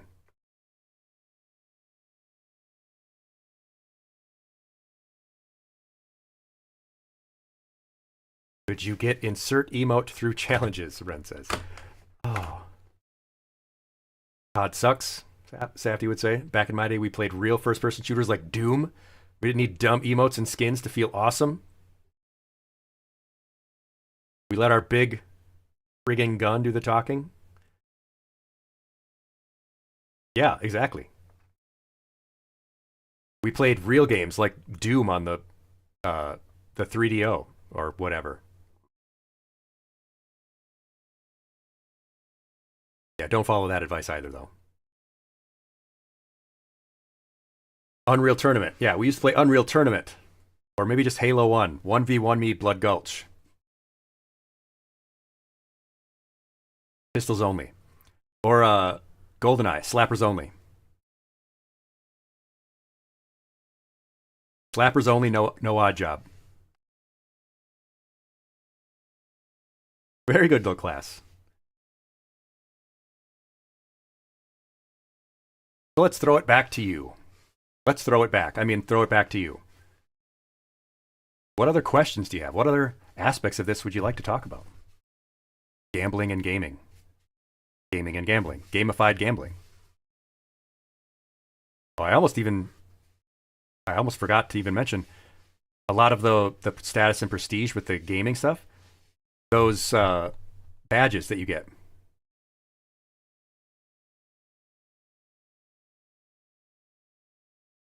Showed the pull animation.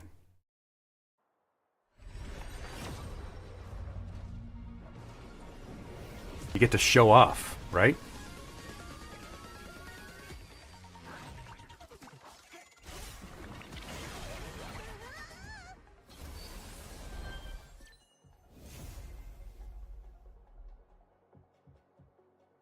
Yeah. That big status aspect. Yeah, who's my favorite Uma Musume? I actually have never seen that either. I've never seen that either.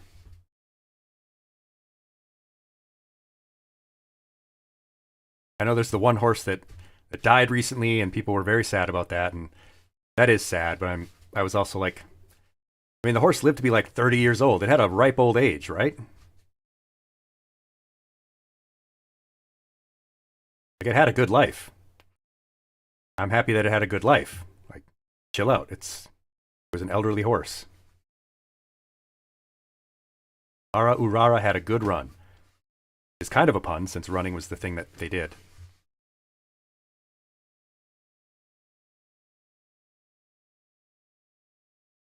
I could just say Special Week. I do know someone who loves Special Week. Not sure if it would be helpful, Dr. Phil, but you tell them it's likely they'll lose interest in it anyway. That's very true. The cosmetics do nothing. The goggles, they do nothing.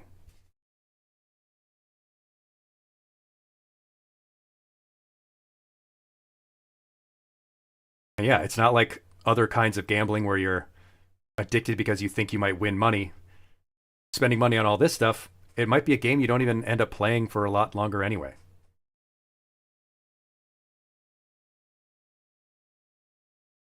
Maybe I should take one of those online quizzes that tells me what Uma Musume horse I am, and then that could be my favorite. When you're asking if you classically conditioned yourself into gambling. I think it's sort of like that, in that there is an immediate reward with online gambling or online game gambling. Get an immediate result. And again, because they minimize the losses, because they make the losses feel like they're not a big deal, you only really remember all that cool stuff you got, even though it cost you a bunch of money to get.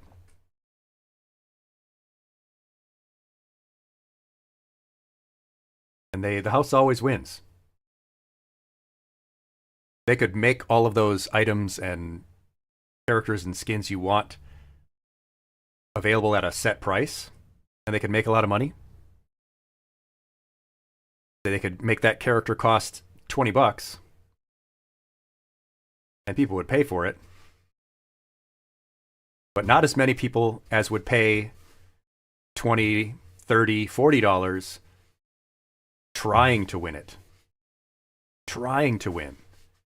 You end up paying more because there's that element of chance. It's a game within the game. Yeah, someday they will have to shut the servers down. Someday the sun will engulf our planet, and the meme will happen. Castellanos, long drive. I forget how the meme goes. I'll insert it later in the video when I edit it.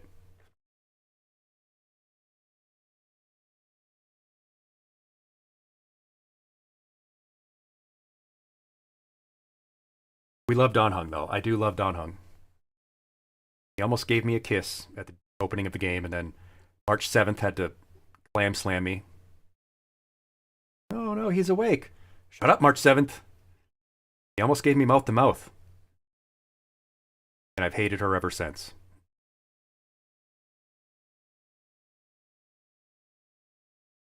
But also remember, class, it all goes back in the box. It all goes back in the box.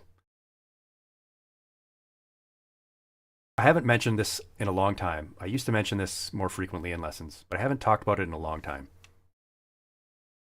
This used to be my outgoing message on streams. Would you say, Bloody Crayon asks, that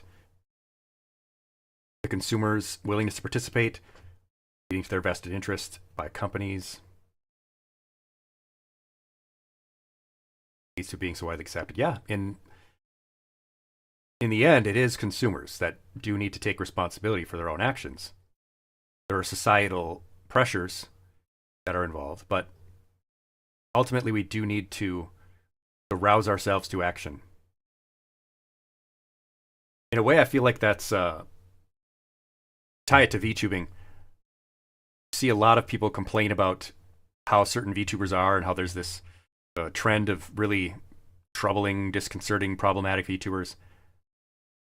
And like, oh, that's not who we are. Well, it is. The reason that those kinds of VTubers exist is because there's a market for it. In the end, it's the consumers.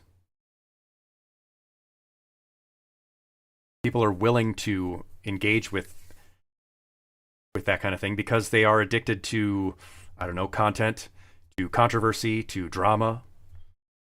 Or maybe they do just have, awful beliefs or whatever.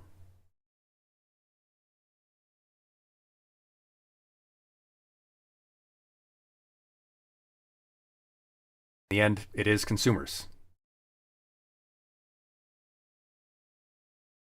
But we, as consumers, you and I together, as a class, we can do things individually, and we can do things together as a society. Things that we can work towards. But yeah, remember, class, it all goes back in the box. I can't remember the name of the person offhand because, again, it has been a long time since I told this little story. There's this motivational speaker, and that usually makes people tune out. But he said some good things. But he relayed a story from when he was a kid. And it was family game night, and they were playing some board game. And he was the youngest. He was a little kid. And he was getting really frustrated that he was losing. So he was crying and kind of having a bad temper about it. And his grandmother took him aside and said, "What happens when the game is over?" It all goes back in the box.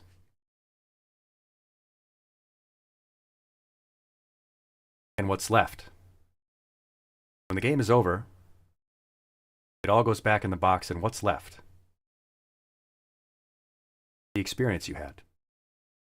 The memories you had. The people you played with.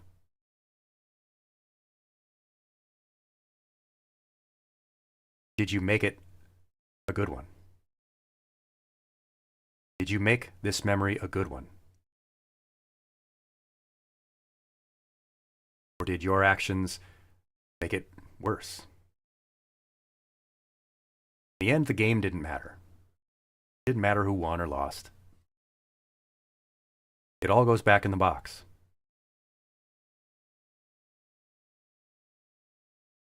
I like to give that little story sometimes, and I used to do that at the end of a lot of streams, but I still like it. I'll have to look that up.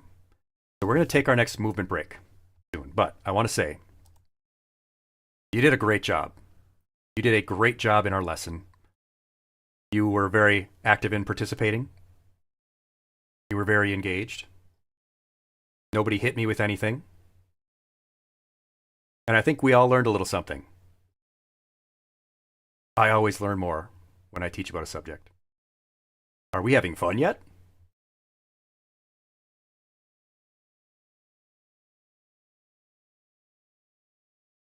But yeah, we'll play some Silk Song after this, maybe some HSR. I do have some pulls myself, so we might actually do a little Gamba. But of course, this is all free to play. I've never put any money into the game yet.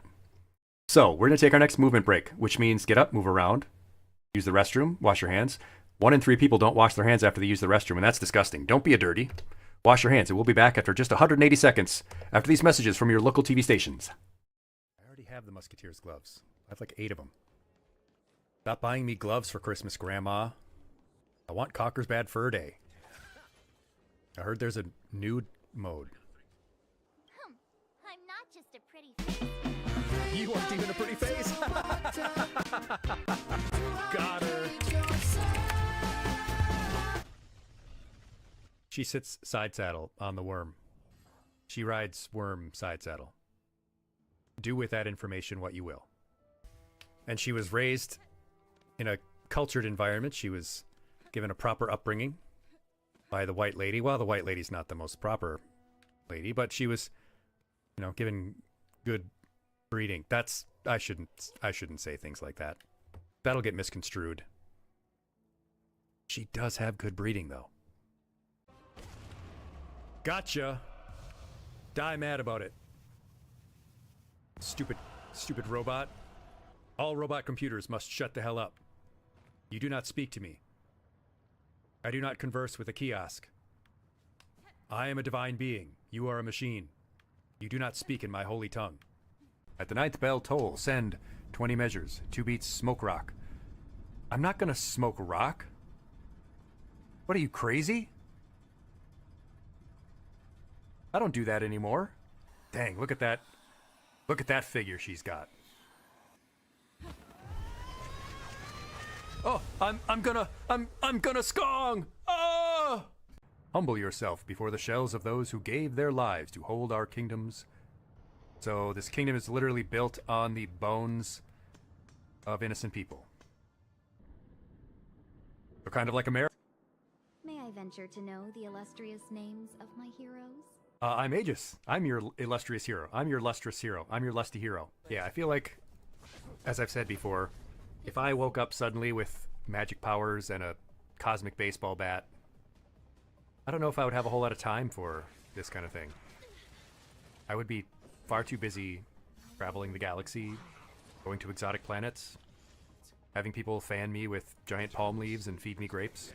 Someone did have to do it. She did have to die. It is crazy how many people we have to kill, isn't it? It's crazy how many people we have to kill in order for good things to happen. So you're now a grieving widower, I guess. Getting back out there and meeting new fox girls on Foxer, which is Grinder for fox girls, I guess. It was better than my joke about the old people and Grander.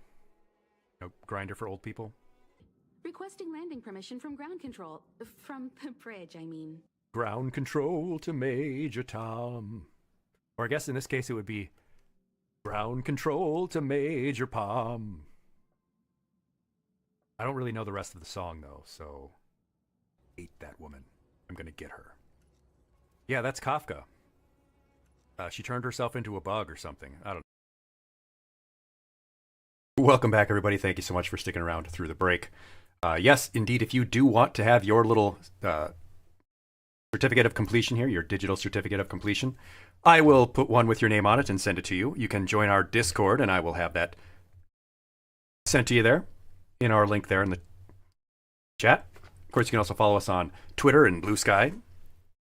And our YouTube channel has all of our VODs. I put all of our lessons up on there in a playlist. They are all edited, so the intro and game part are out, so you can just watch the lesson if you want.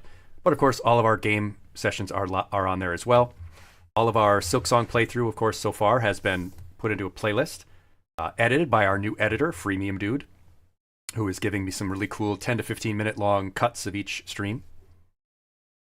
Will your roasting be public? I can cut out parts of it if you want. But I mean, we know. So now I have to put it to you. Do you want us to jump right into Silksong? Or should we do a little Star Rail, since we've been talking about this specific subject? We can do that first. You want to do a little Gamba first? Want me to load up Hoyo Play?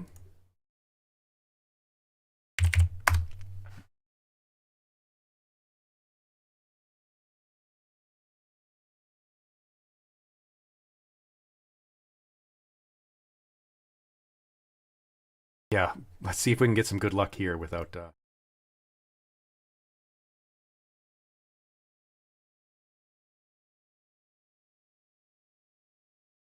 the Honkai Star Rail. Save my polls for next week. I mean, is there a character called next week? I mean, they have a character called March 7th.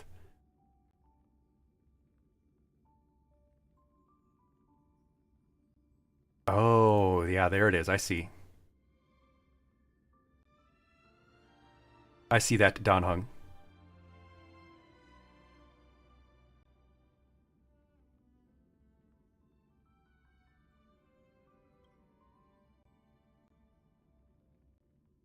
Da-da-da-da-dum. Da-da-dum.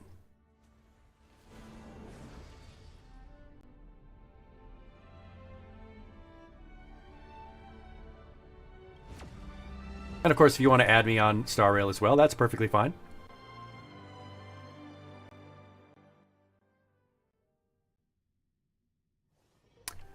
Ah, there we are. Or no, the totally normal mirror.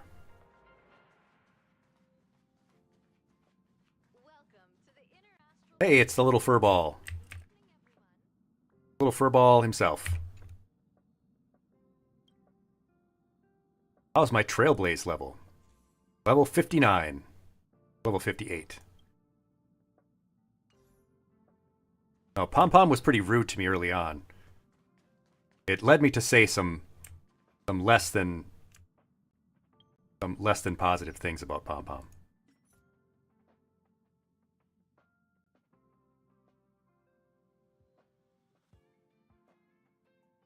You pull only when Kafka is on the banner. I'm glad that they included Kafka in this. It's a great literary reference. Does she turn herself into a bug?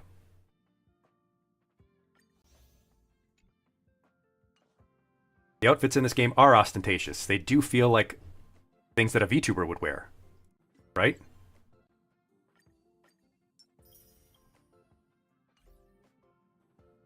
They feel like things that a VTuber would wear in their model. I mean, I wear a very common plain outfit, which I've often thought maybe that limits me because I feel very plain and normal. Hycilians is the best character, you say? Let's pull. Or should I save my pulls for next week? I don't know.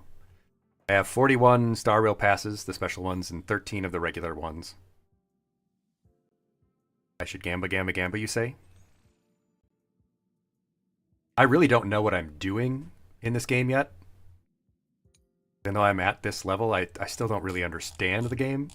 I do enjoy it, though. I have fun. I love turn-based stuff. But I will never spend any money on the game. Sorry. Pull for Silverwolf. Let me show you what I have right now. Let me show you my characters. Obviously, there's me. I'm totally done with everyone's shit, as you can see. We have very similar attitudes in life. We have Vash the Stampede. Very cool of them to include this classic anime character in this game.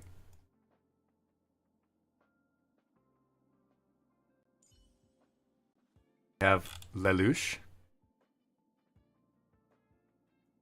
Yeah, I'll show the relics in a second there. This is Lelouch. We've got King Arthur.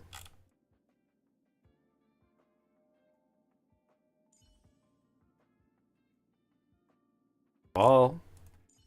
Hanya is the other one I've been building up. I like her whole vibe. Natasha is my wife. I told myself I was not going to get a waifu in this game, but I've decided that Natasha is my waifu.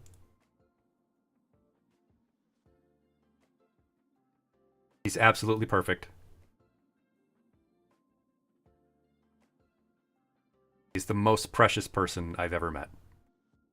Ting Yun, because she's Fox Girl. I mean, yeah, I met her on Foxer. Pela's sort of, yeah, everyone before that is level 70. Pela and March 7th are kind of second tier for me, and I just haven't built up Dan Heng as much, but we love Dan Heng. Anyway, here's the relics that we're working with. Yeah, and these ostentatious outfits.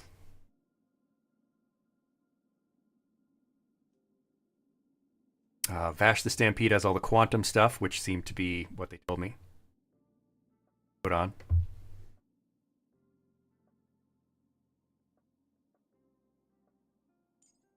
Archer is food.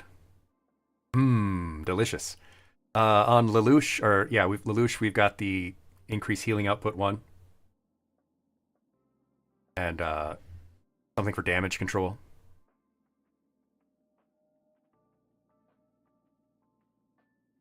Oh, you liked my little Kafka reference there, Bloody Cran? I like to make that joke. He turned himself into a bug or something, I don't know. The crit damage one for Saber. Their crit rate is at 50, crit damage at 60. Survolve's my fifth, my on deck. Got all the thunder stuff. Thunderstruck. Da, da, da, da, da. Or when I joke about Tesla and say, to the tune of Thunderstruck, Blunder Truck. Serve all you want on Eagle. Yeah, I don't have a whole lot of stuff.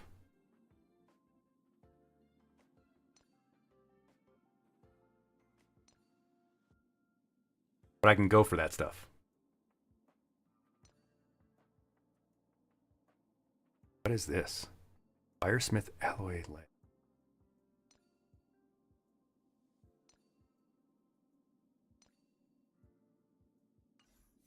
Good. Natasha has a bunch of break effect stuff to go with that burden attack she does.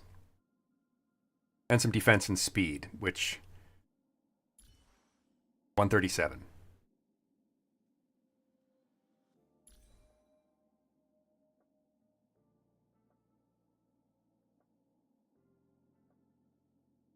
And then my wife.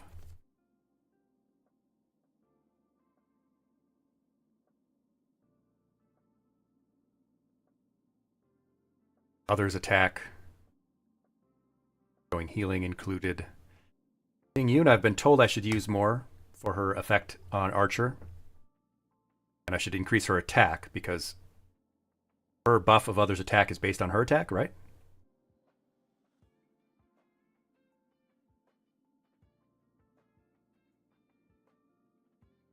Yeah, I have no mouth and I must scream is a pretty good reference that I can do for anything Hollow Knight or Silk Song because, you know, no voice to cry suffering.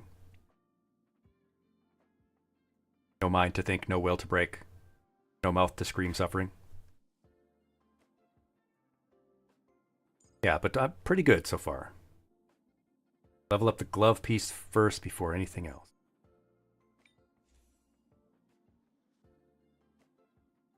Not bad.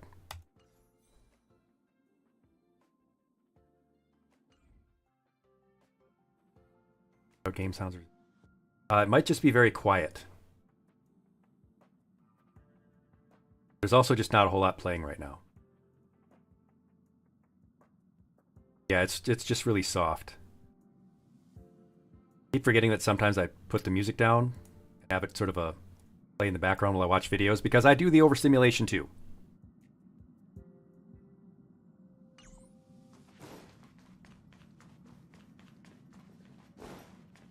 But I guess we should Gamba, right? Did say we'll Gamba. You want me to pull for Silverwolf?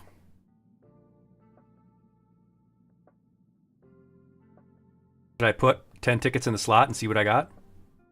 It didn't shoot the spitballs? Oh, why didn't it shoot the spitballs? Oh, it's because it does this thing now and then. Ever since I did the update for the Twitch integrated throwing system, sometimes it just disconnects me from VTube Studio. I just gotta close it and reopen it. Very inconvenient, but I blame Jeff. It's all Bezos' fault. Bloody Cran, your favorite, or your main team was Natasha, Clara, Kafka, and Random. Clara is our little sister, of course. Don Hung SP will be free. Looking forward to it.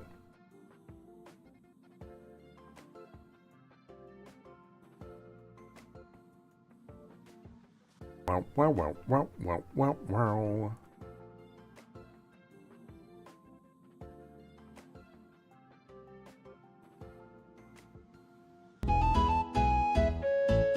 Majestically through the sky, but I can walk. Walk. Other Pokemon can shout and shoot from their mouth, but I can walk. They can. Oh! Oh, there's the spitballs. There we go. Alright, let's put 10 tickets in the slot and see what we got. Big money, no whammies. Big money, no whammies. Give me something good, you little rat bastard. Womp, womp, womp, womp. Oh, yeah. Okay, an Eidolon for Cinque. Garbage, useless. Terrible. Poop from a butt. Garbage. Trash. Trash. Okay.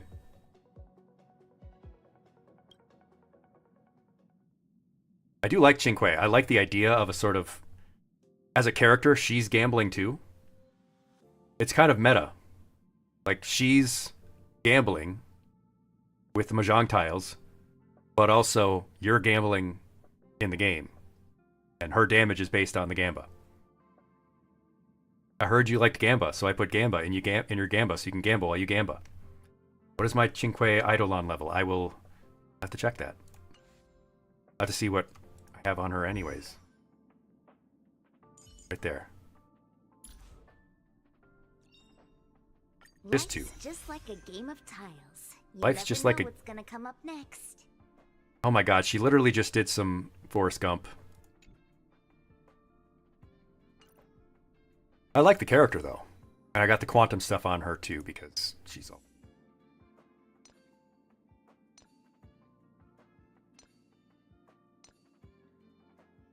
How do I have an imaginary damage boost on her?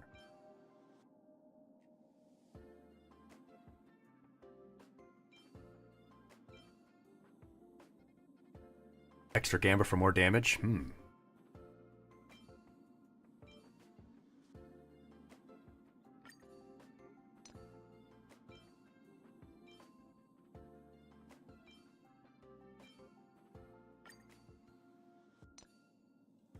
I don't like that. A cool character. Really suffering on defense. Big cone. Not bad. Oh wait, yeah, light cones. Like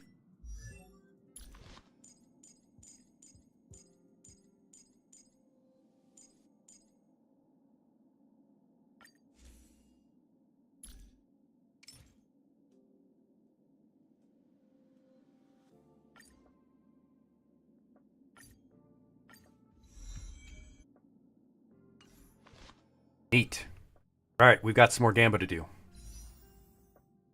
Put it in the slot and see what we got. Big money, no whammies. Big money, no whammies. Let's go. Come on, Pom Pom, you little rat, bunny, cabot, bastard. Oh, crap. Awoo! Garbage. Poop. Trash. Bile. Even worse than all of the above.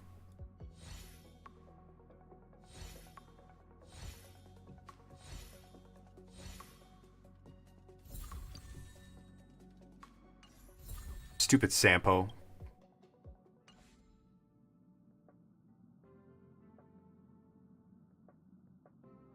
Hate him.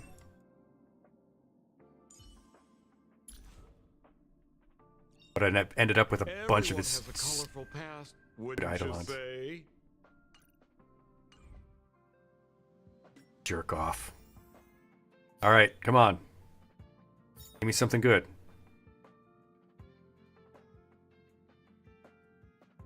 You can kick people off their gambling habits by showing them that pull. That's great. Yeah, I will do exactly that. That will be the next time I do the lesson. That will be in the video. Big money, no whammies. Oops, all whammies. Womp, womp, womp, womp.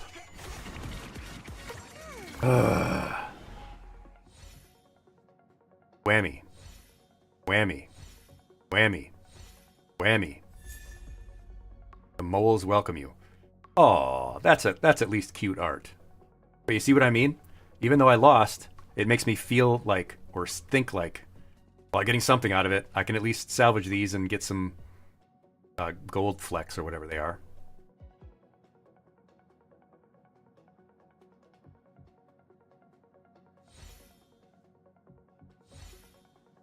I get pity.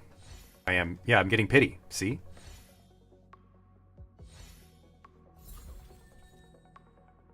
And that light cone is ass. That's unfortunate, because I mean it is cute art.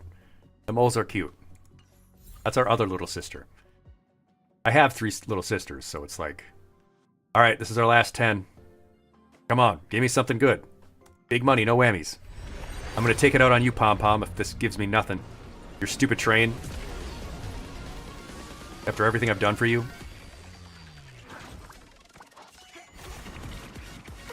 I hate you.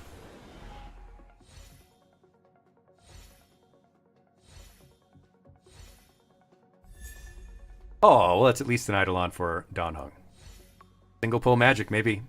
Maybe.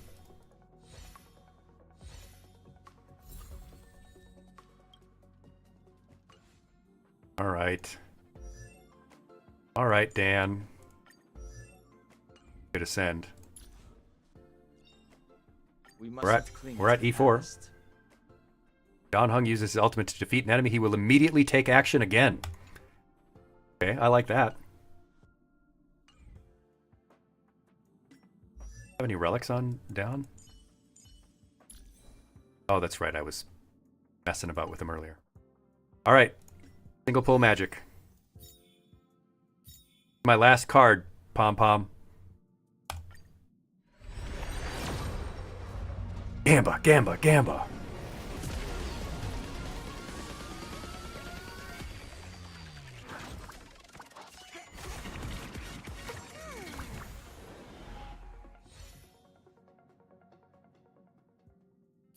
I hate him so much.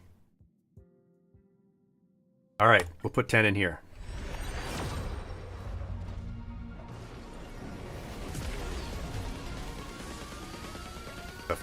The music and the lights and the colors.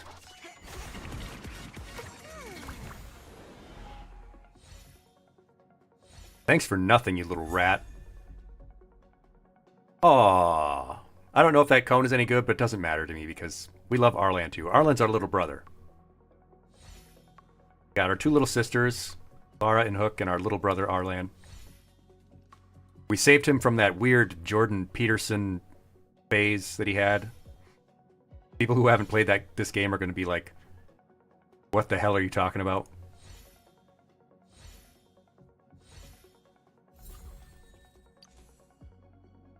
Own his ass. Crap.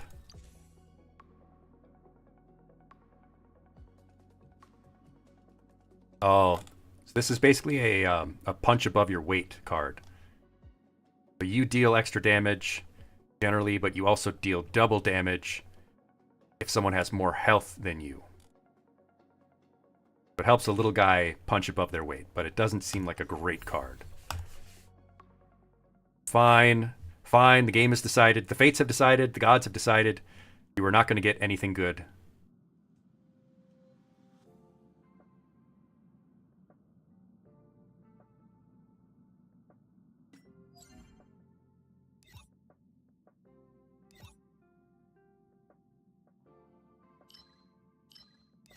I mean, we could do one of these battles.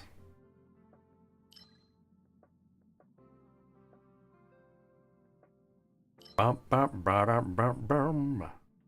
Da, da, da, da, da, da.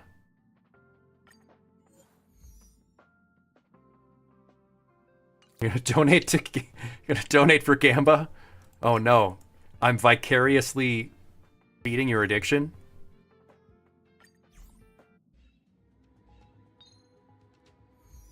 I don't even know if I could beat this.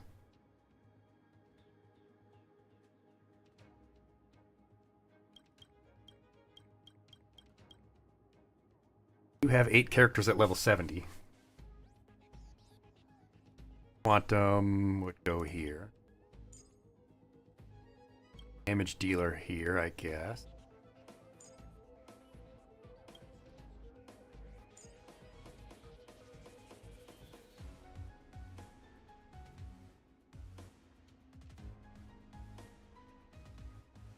Lelouch, naturally. The healer here, Natasha, my waifu. My wife.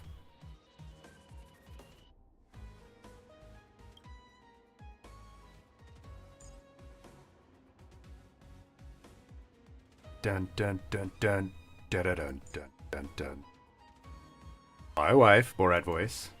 Absolutely, Ren. Please do interject. And if I'm doing something wrong, by all means tell me. I don't really understand the game. I'm just having fun pushing buttons. I'm like a monkey.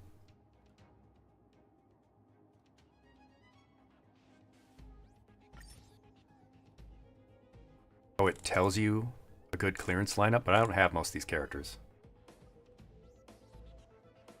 Always put your sustain on the 1st or the 4th slot.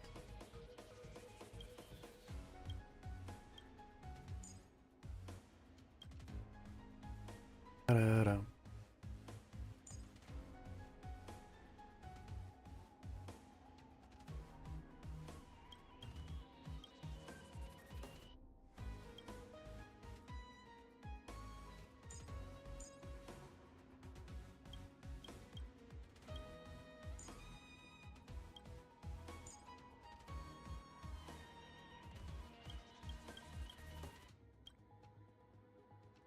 Probably level up March 7th at some point.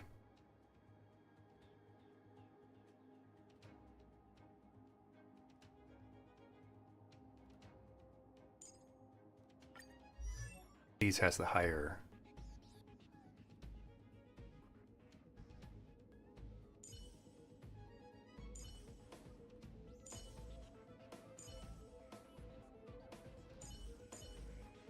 Way more HP.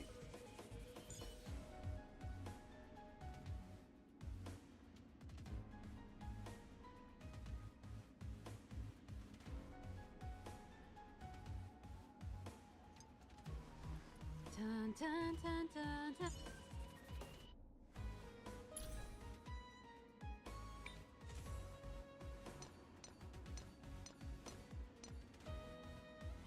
A lot of defense there. Gepardo? I have Gepard yet. Do not, in fact.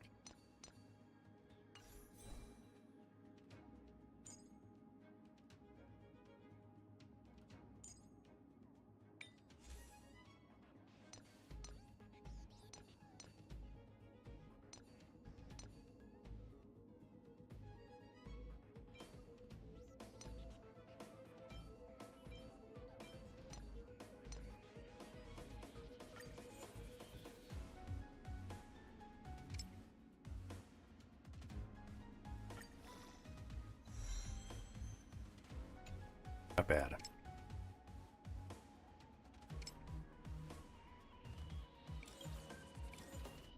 Oh.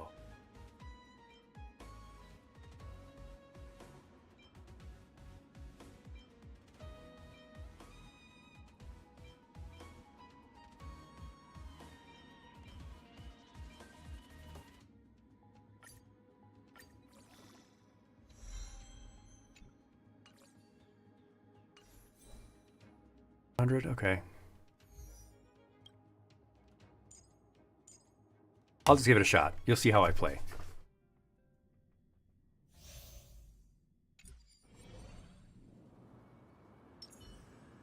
How I am not very good.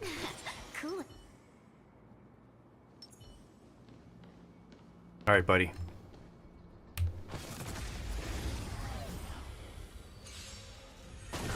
Get archered. We're in trouble now. Yeah, you ain't lying.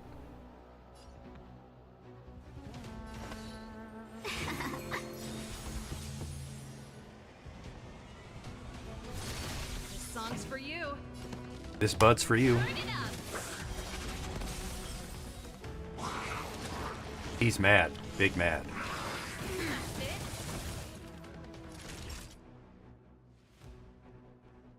Give him the old bazooka. This is why I love Natasha.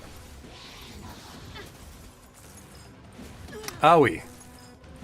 Owie. Let's be friends. Let's be friends. Ready to lose yourself? You can fight it or rock with it. Not bad. 1,000 wonders to raise your spirits. Fight as one.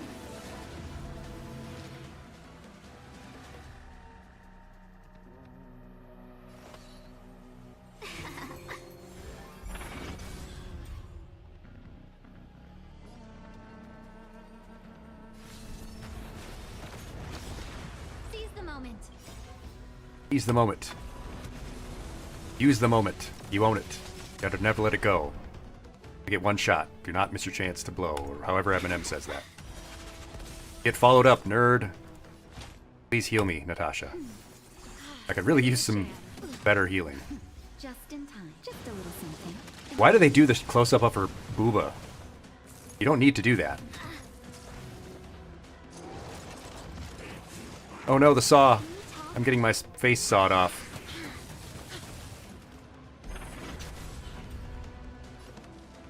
Turn it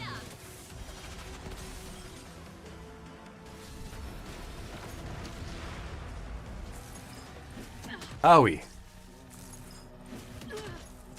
Yeah, I do need to replace Serval there with someone who can actually take some damage. Welcome, customers.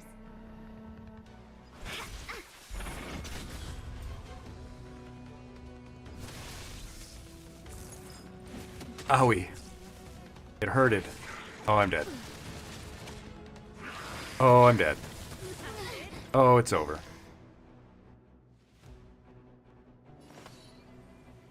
Oh, we're in trouble. Keep up.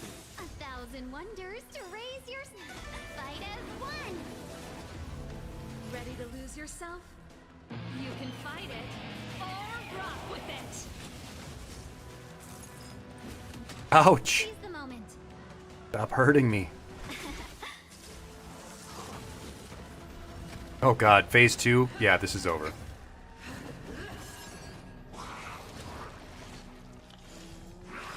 Can you talk? Can only buff one ally at a time with the attack buff. She isn't Tribby. Who's Tribby? Yeah, this is already over, unfortunately. Crowd today. Let's rock. We didn't even make it to the second half. Lucky day.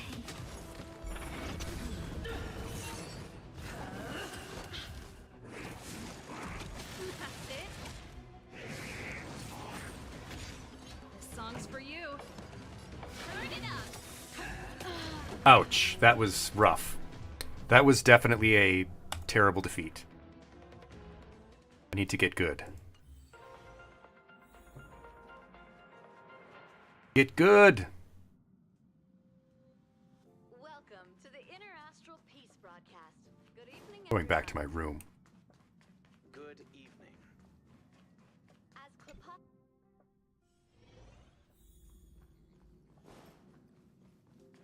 Oh, there's Serval. Glad you decided to join us. Oh, wow. The train carriages are so cool. Can we put a little stage there? Of course. No problem. Leave it to me. I'm only kidding.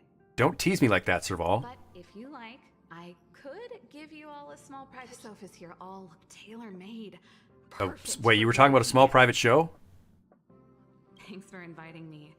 I've got my hands full right now, but I'm looking forward to the express tour. I'll give you a tour at my room. I don't like your jokes, bartender.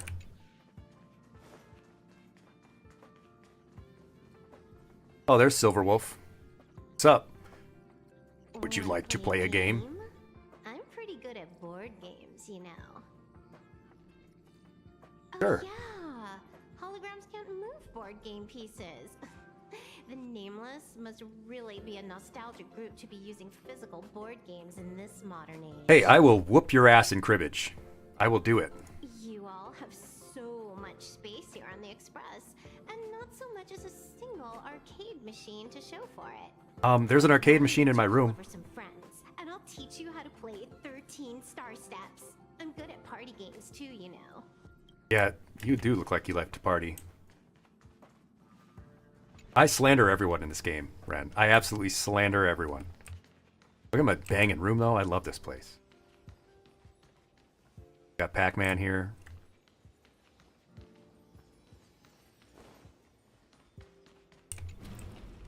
Take a nice bath, though.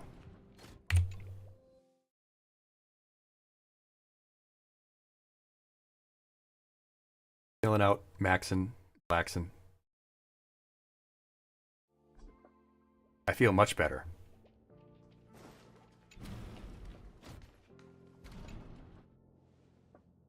No, Dan Hung is obviously not included in that because Dan Hung is my best friend. You can't say anything bad about Natasha or Dan Hung.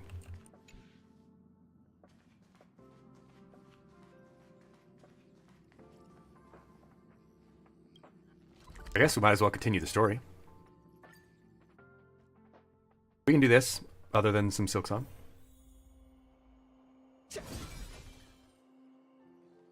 Right, this is the spot we were at. We were about to enter the Matrix.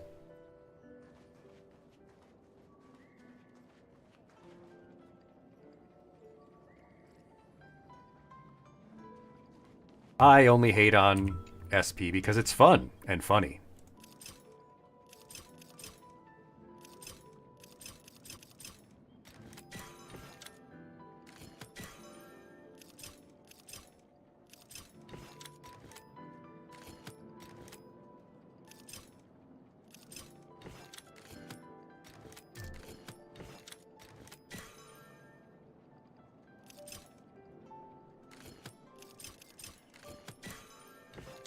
Oh, right.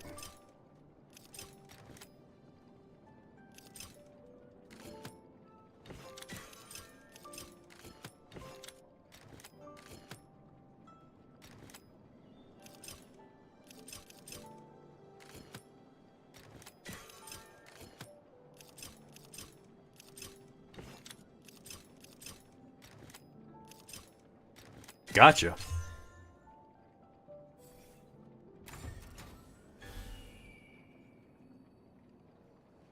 I don't know what that does, but it seems cool.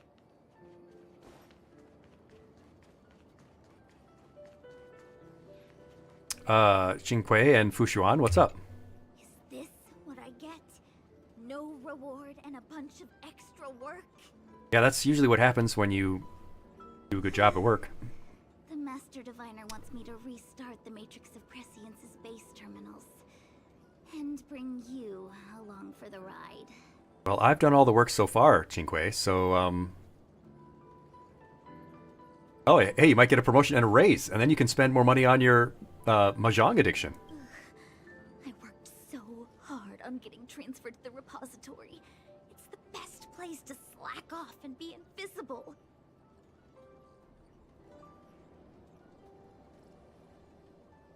Now I actually have career prospects.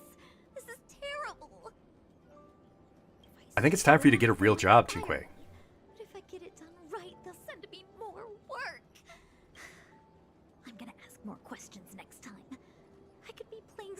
celestial jade right now. You could be playing Honkai Star Rail right now. What's up, Jingwan? It's been a while. Jingyuan? Astral guest. Thanks to you, the Lawfu has successfully brought Kafka to justice. Yeah, we I am squashed her like a grateful. bug. There hadn't been a single Stellaron hunter arrest since the Inter-Astral Peace Corporation. Right, the insane clown posse. You didn't give us the full plan. Fu Shen's matrix of prescience was able to go one step further than Kafka. To maintain the upper hand, I had to keep it a surprise. I hope this hasn't made you doubt my sincerity. I mean, do I get anything out of this? Everywhere I go, people use me. Or I get arrested. Next time, maybe ease off on the surprises? I promise to be more transparent next time. You're literally a hologram. You At couldn't present, possibly be more Kafka transparent. has no intention of speaking, and the Stellaron hunter's motives remain unknown. We must rely on the power of the Divination Commission to unearth the truth. Unearth the truth? You mean interrogate Kafka with the Matrix of Prescience? Can I interrogate her with my fists after everything she's done to me? Precisely. The Matrix of Prescience is the Divination Commission's ultimate weapon. It was originally used to calculate navigation routes and put the secrets of the Stellaron hunters cannot remain hidden any longer. Everything hinges on restoring the Matrix of Prescience, which is why I would like you to help Diviner Fu complete the setup. I am eternally grateful for your assistance. Honestly, gratitude is all I get from anyone in the game. Oh, I'm so grateful you saved Belobog.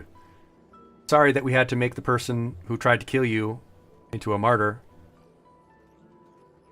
Oh, you'll have my gratitude for fixing our spaceship problem. When do I get some cold hard cash, or like I was saying, a vacation on a tropical planet, being fed grapes, being fanned with a big palm leaf? When do I get to go to Ryza?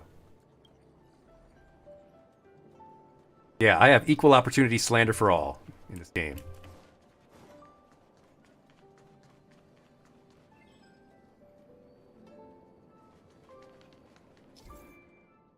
Shifting screen is a short distance teleportation device. Okay, cool.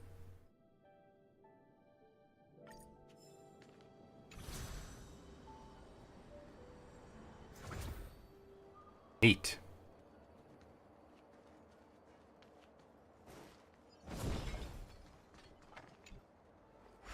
Open sesame. Open sesame. The heck is this?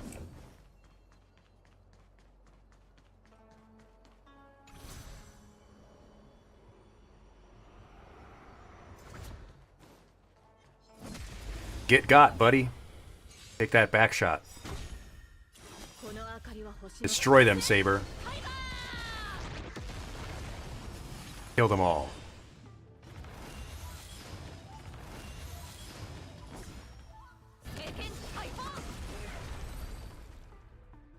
Ruined. Vaporize them. Story in your own way. Sesame seed.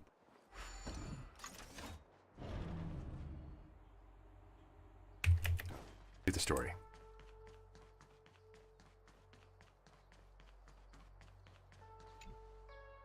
Said to be able to create a calming atmosphere that helps the diviners to focus on their work. I'm not sure how it works. No, you're just... I mean, I'm playing your game. Of course you're excited. I want to hear you talk.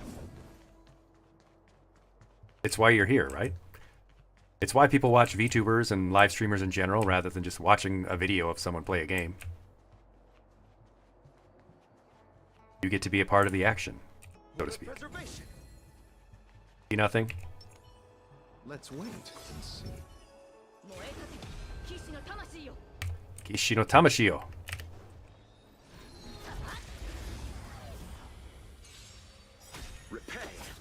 Repent. Blast him. I didn't even know that that move was called Unlimited Blade Works, and I didn't know what this character was. And I referred to that move as Unlimited Blade Works before I knew what it was. But I've also never seen that anime. And I never knew anything about Fate. I thought it was Vash the Stampede, basically. Destroy them, Saber.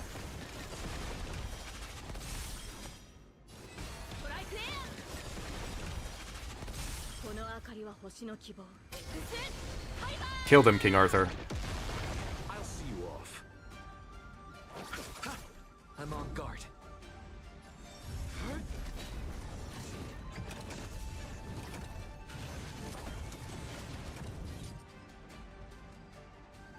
Yeah, yeah?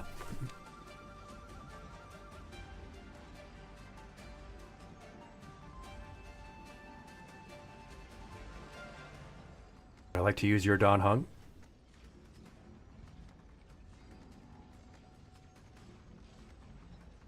I can do that? Ouch, stop breathing fire on me. Yeah, I do have my saber. I have King Arthur.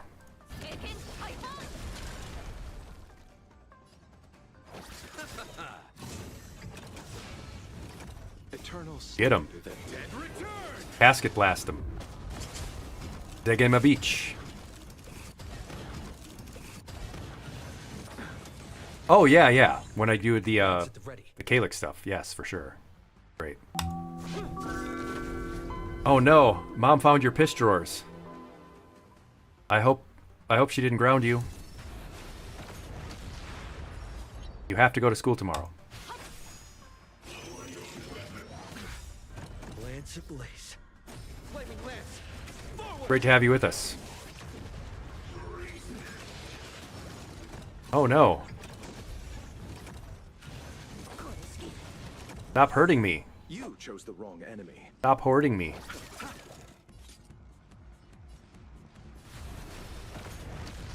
I'm on guard.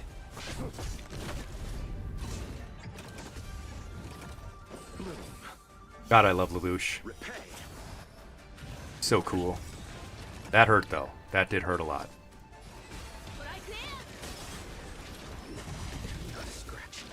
It breathed fire on me. It hurted. Lance at the ready. I'll see you off. Eternal sleep. The dead return!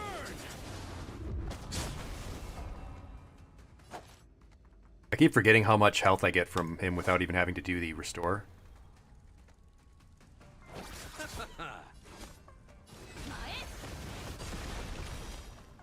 Take another. Easy. Battle 1. Formidable foe defeated.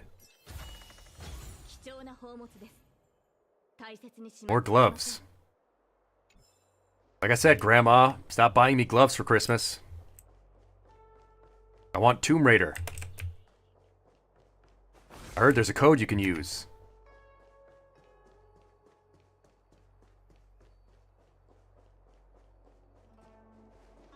Give him his build and put him in the showcase. Yeah, that's fine, for sure. I'm only really experiencing the story with all of you. The temporal terminal observes the potential of the temporal plane. They say this terminal is designed to retrieve information related to time. Yeah. Cinque, I'm not really paying attention to any of the science of this. I kind of just want a reward.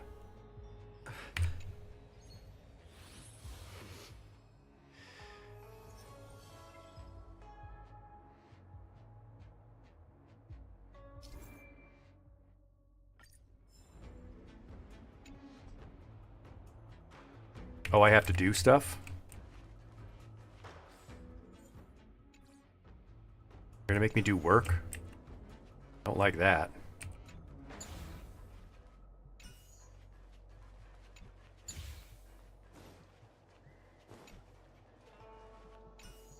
This little Skyrim puzzle here.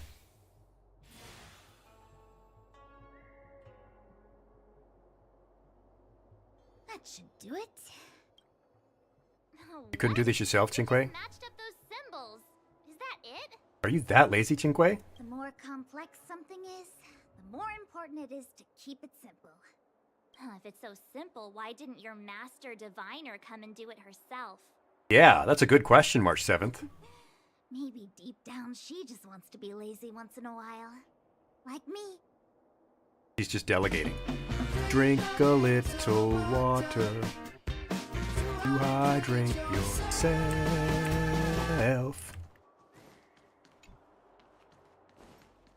When do we get to go into the Matrix?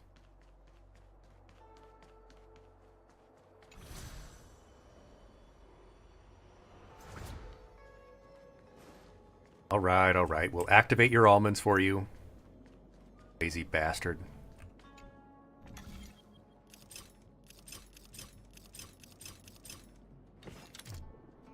Everyone, we have an announcement to make. Stop bullying.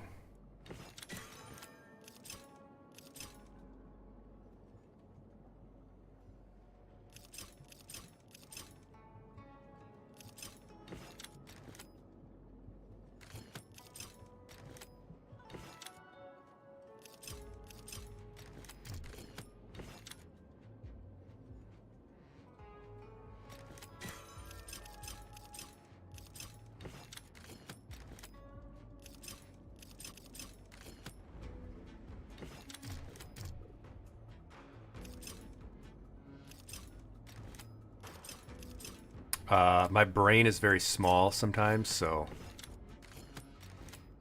remember that. Get these in opposite spots.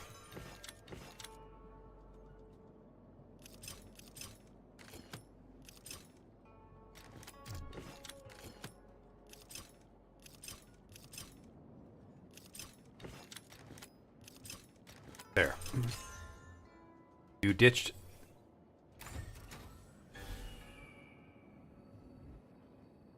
Mike ditched class?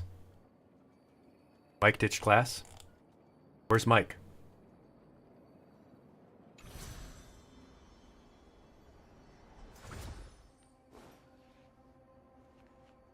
Hey, buddy. What the heck is this? It looks like a walking gate. Take it easy. There's nothing supernatural on the Sea and Joe. It's an... I feel like it needs a sign saying mortals forbidden or something. Well, I'm immortal, so that's fine. Hereby order of the Master Diviner to restart the Matrix of Prescience. Friends. Friends, good. Passage prohibited. March, you should join the Divination Commission. Yeah, I couldn't have foreseen that. Destroy them, Saber. Destroy this stupid robot. All robot computers must shut the hell up. I am a divine being. You are a machine. You do not speak in my holy tongue.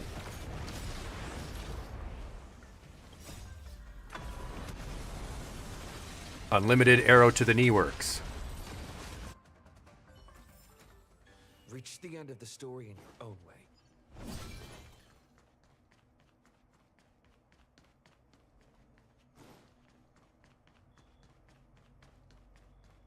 This must be the spatial terminal.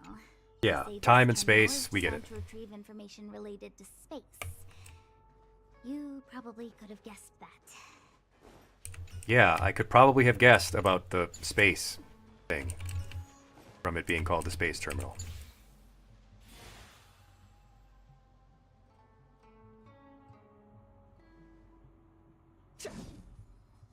Done. Next.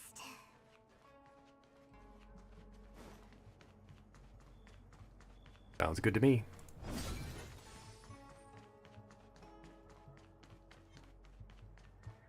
Not going to engage in a fight with everyone I see. I don't need to kill every living creature. Not bloodthirsty. Let me guess. Time, space. I bet the next terminal is energy related. Darn, the Karma terminal. They say this terminal is designed to establish causal relationships. So, like a relationship between me and my friend Don Hung. A completely platonic relationship, of course.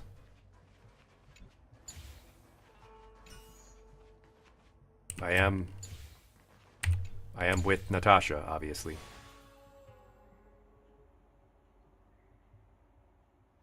Does this mean I get good karma? By activating their karma almonds? All 3 terminals activated. Let's go back to the core and report Oh, to hold the on, master hold on. designer. I want this gift. I want this thing. Give it to me now. Stupid robot fish.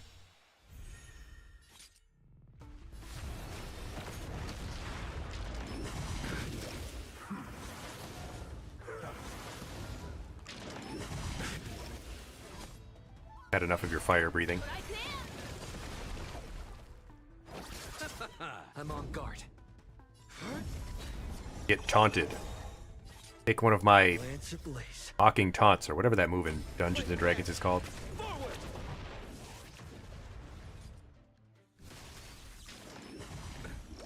That's a lot of fire. What does that even do? I'll see you off.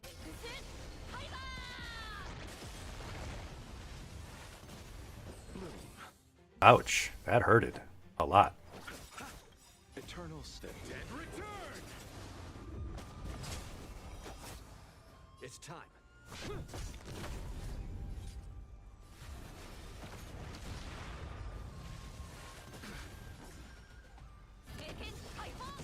You chose the wrong enemy. Yeah, you definitely chose the wrong enemy.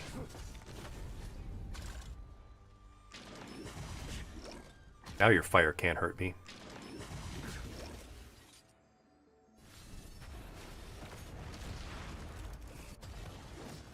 There we go. Easy. Why did they make these fish like this? Reach the end of the story in your own way. Another one I have to fight? Ugh, stupid patrol bots.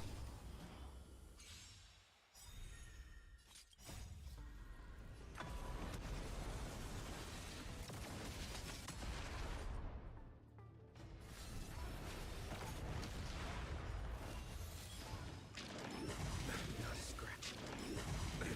Nothing. Lance ablaze. Flaming lance. Forward.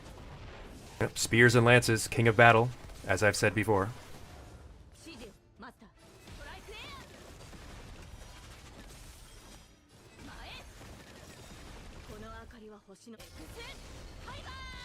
That's how Excalibur actually works in real life.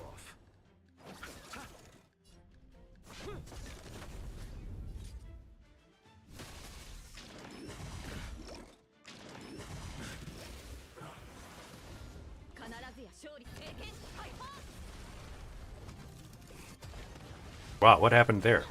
Receive divinity. You chose the wrong enemy. Lance at the ready. Easy. Blow up. Like Teriel. Blow up, fall off in a single day. Okay, well that wasn't worth it.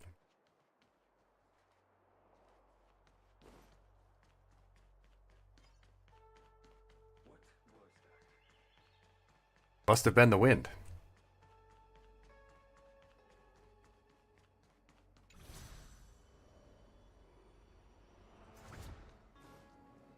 I've activated your almonds for you, Fushuan. Well done, all of you. I can sense the matrix of prescient symbols re-illuminating. This is how you talk to short people. Now, to interrogate Kafka. Those of you in the core may feel a few impacts. Are you ready? Yeah, let's do it. I can't wait to see her tortured. I mean... Is this really necessary? I said I'd cooperate with you. Who do you think you are? I have no interest in the words of wanted criminals, especially those skilled in the art of manipulation. What do I consider short? 5'6"? Under 5'6"? So, say what you will. I'm here to witness the divination of the matrix of prescience. The Divination Commission has ways of extracting the truth, and they're far more effective than a conversation. Then please, Master Diviner, witness my destiny. Witness me! 5'3". That is not tall. It's not tall. That really activates my almonds. 4'11"? This class really is a bunch of shorties.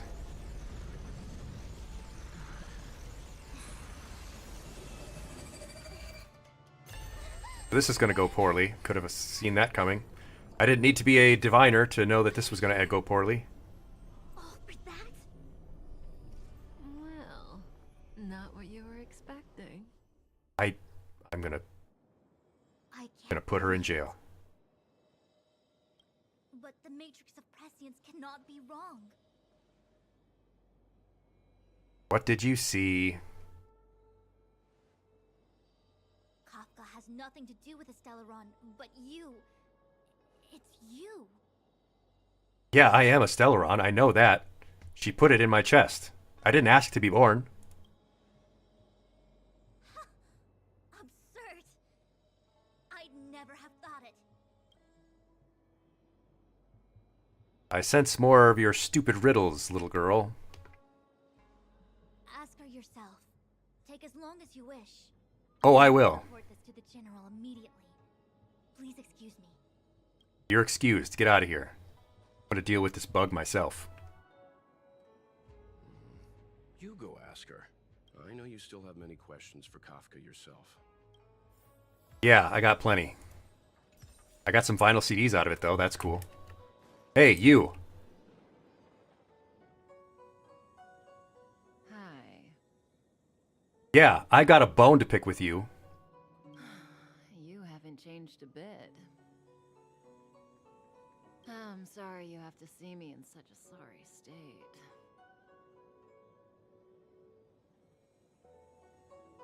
Don't act like we're friends. After everything you've done to me. Fine, if you prefer. Not friends. No, you're literally my enemy. I didn't talk to you on the train because I knew you and I would get to talk alone here. Worth waiting for, don't you think? I'm not Gabe Newell. A lot to ask. It wasn't worth the wait. What did Fushuan say? Elio said he foresaw 3 questions, but they would be the same in essence. If I were to hear one of them, I would then tell you the objective of this trip in all its detail. The only person who is my enemy more than Kafka is Ron Mai.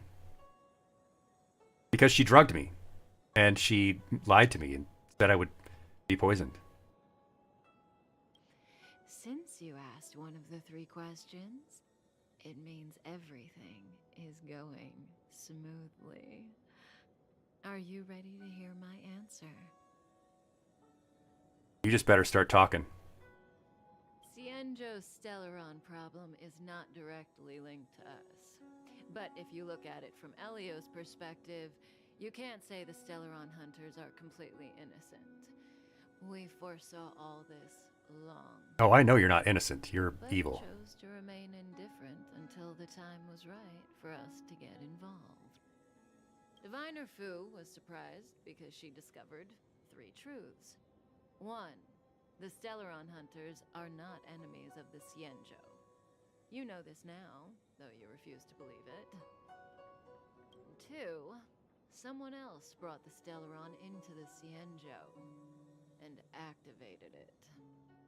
A result of both internal unrest... Right, internal politics, all that good stuff. I'm not interested in their corruption. And enemies from outside want to overthrow the Cienjo. The Master Diviner is in a hurry to find the General. However, that's all the Master Diviner knows, because Elio withheld key pieces of information from me. He foresaw the Divination Commission using the Matrix of Prescience against me. To guard against setbacks, he ensured that I knew only what he wanted the Cienjo Alliance to know in this moment. Why are you telling this to me, Kafka? As for number 3, even in their wildest dreams, the Cienjo Alliance could never have guessed it. You're so pleased with yourself right now, Kafka, and I hate that. I hate that for me. Then why are Blady and I even here? We're here for you. I got nothing to say to you. Sounds ridiculous, doesn't it? It's no wonder Fushen doesn't believe it either. But the Matrix of Prescience doesn't lie. The answer is just that bizarre. The Stellaron hunters appearing here, Blady getting arrested, me being lured to the Matrix of Prescience. It was all to bring you, the Astral Express crew, to the Cienjo. In the future that Elio chose, the power of the hunt is indispensable. And that's why the Astral Express crew had to come to the Lafu and achieve something important for the Cienjo. You had to establish a connection with the Alliance. What? And that's why I had to trick you into coming here. I needed you to meet the Lafu's general in person and to help him resolve the Stellaron crisis. I'm being used again. To owe you a favor. That way, I'm being used like a chess piece. Not a pawn because I'm too cool for that, but the Cienjo will offer you maybe a rook. What do you think? Surprised? The notorious Stellaron hunters did all that just to make you a hero of the Cienjo? No, I believe it. Quite the plot. I'm the hero of Belobog, now I'm the hero of Genjo.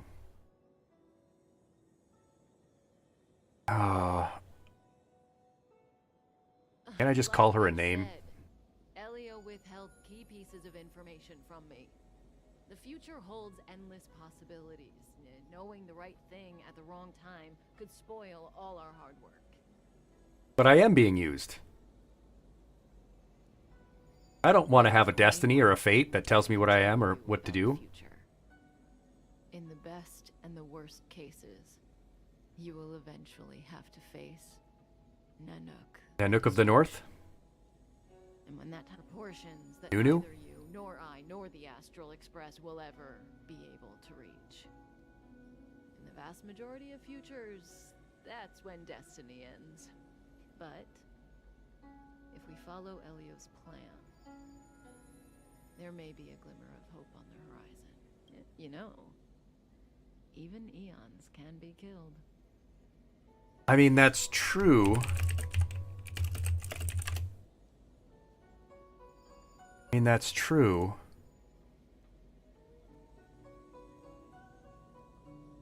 As it goes, that is not dead which can eternal lie, and with strange aeons even death may die. Well, enjoy your shift at the hospital. Have a good time at the hospital, I guess.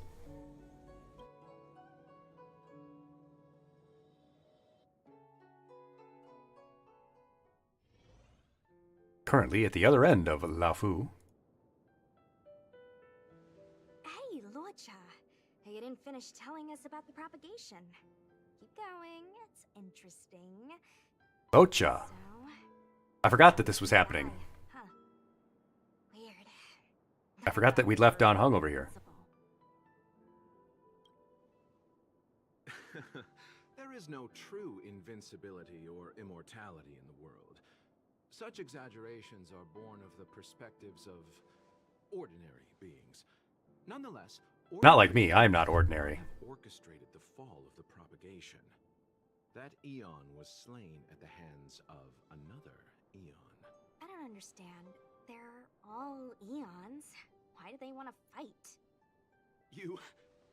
Are you really from the Cienjo? Other eons aside, surely you must know the story of Lan and Yaosha. Yaosha? Isn't destroying the Eon Yaosha The little green guy that Mario rides on? Sticks his tongue out, eats Koopas. Yaosha. Of course I know. Well, I know a little. My mom made me practice with swords all day. I didn't really go to school. In that case, let's just change the subject. If you don't know about the feud between the hunt and the abundance, I'm afraid there's just... Wow, he's really negging her right now. Fine. How's this for a subject? What's in the box? What's in the box? Oh, this one? It's a casket, more commonly known as a coffin. He really is treating her like she's dumb as hell. The remains of the deceased. The deceased? Aren't you a merchant? Yes, indeed. This is just part of my job. I was asked to deliver this coffin to the Xianzhou. I'd quite forgotten. His death is probably a distant concept. Nope. The Cloud Knights spend a lot of time on the battlefield. Death is a common occurrence. It's just... They don't put their bodies in coffins. Bodies in boxes? Coffins. In the Xianzhou, people go to the Hall of Karma and the Ten Lords... They go to the halls of Valhalla. ...consecrate the names and jade abacuses of the dead. And it's our way of saying goodbye. The Foxians and the Vidyadhara have their own ceremonies. Foxian soldiers place their dead in star skiffs, and then... So very much like Valhalla. ...out into the stars. As for the Vidyadhara, they're more mysterious. Turn into an egg. That when a Vidyadhara is very old, They become an egg, has a fatal injury, and then their egg cracks. it looks like a pearl.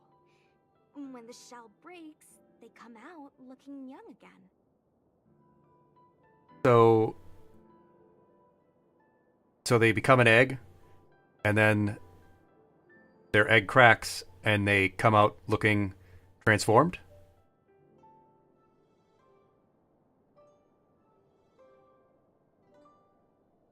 My mom calls the Vidyadhara long scions. When I was young, she told me stories of how the Vidyadhara could turn into dragons.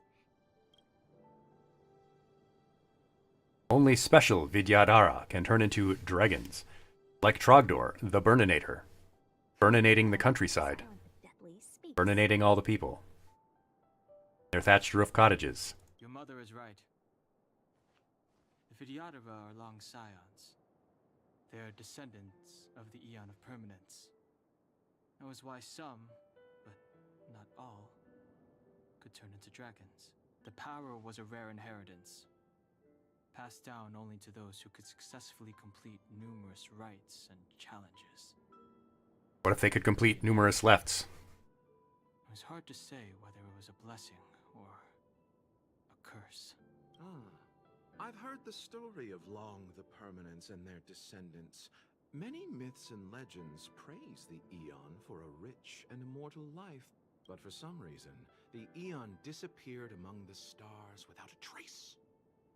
Almost as if they had never existed, leaving only their descendants. Why is there capitalized? Every life has its limit. Even the Aeons are not truly immortal. Oh, is there an Aeon in that casket? Reach the end of their lives. Let me ask you one more question. Do you know the person in the coffin? I mean, it's kind of implied it's an Aeon. Yes. A friend? No. So, a sweetheart? Friend? Enemy? Oh, miss, whatever gave you that impression? The individual in the coffin is neither friend nor relative. We met only once.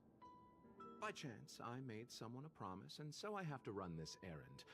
Let's leave it at that, shall we? I think we've... That is such a weird interaction they've just had. But this game is full of weird interactions.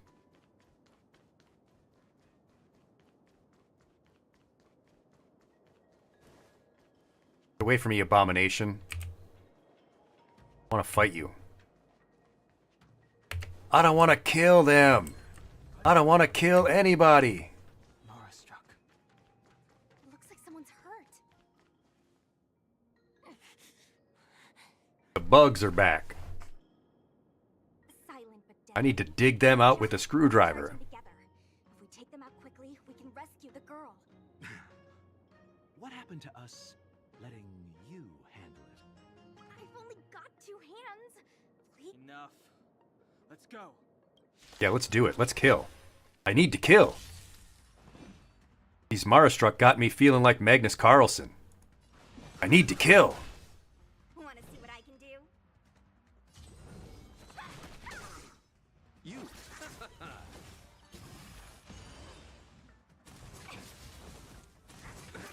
Nothing major. I've no interest in conflict. Let me through. Dodge this. Dodge this, says Agent Smith.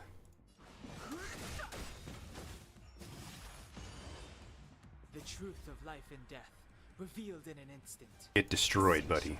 It's but a vision. Break.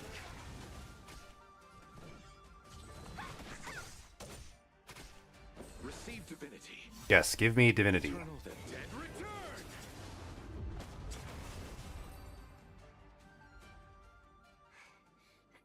Miss, are you okay? What do you think? Sorry, I didn't see any blood, so I thought you were okay. You're a puppet. A puppet? Is broken.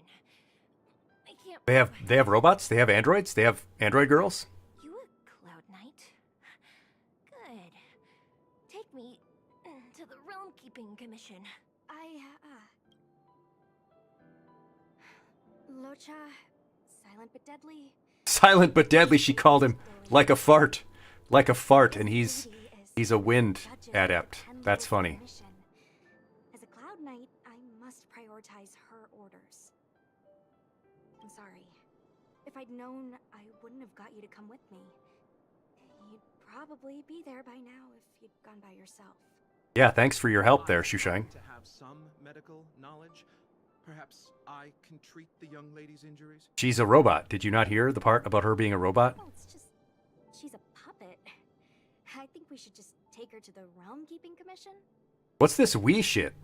What's this we shit? I'm not in your party. I don't take orders from you. I'm a sovereign citizen. I have rights. There's a gold fringe on that flag. Don't worry, Miss Sushang. Leave it to me.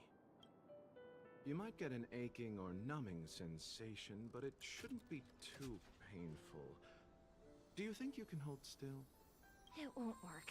My body is mechanical, not flesh and blood. Be it mechanical or organic, we're still dealing with composite substances.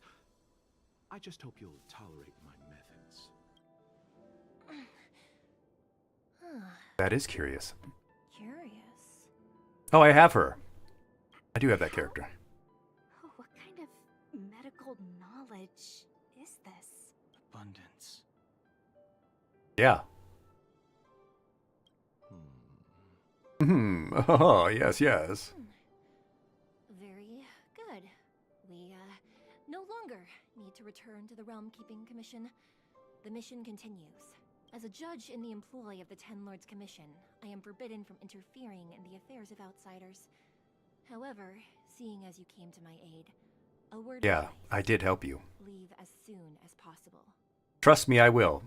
That pleasure planet is calling me. I came to address the root of our crisis by arresting a fugitive, a Stellaron hunter. This villain possesses exceptional swordsmanship and wields a divine weapon. They are extremely dangerous. Well, I'm extremely dangerous too. If it hadn't been for a strange accident, my wingspan might have been cut short. Strange accident?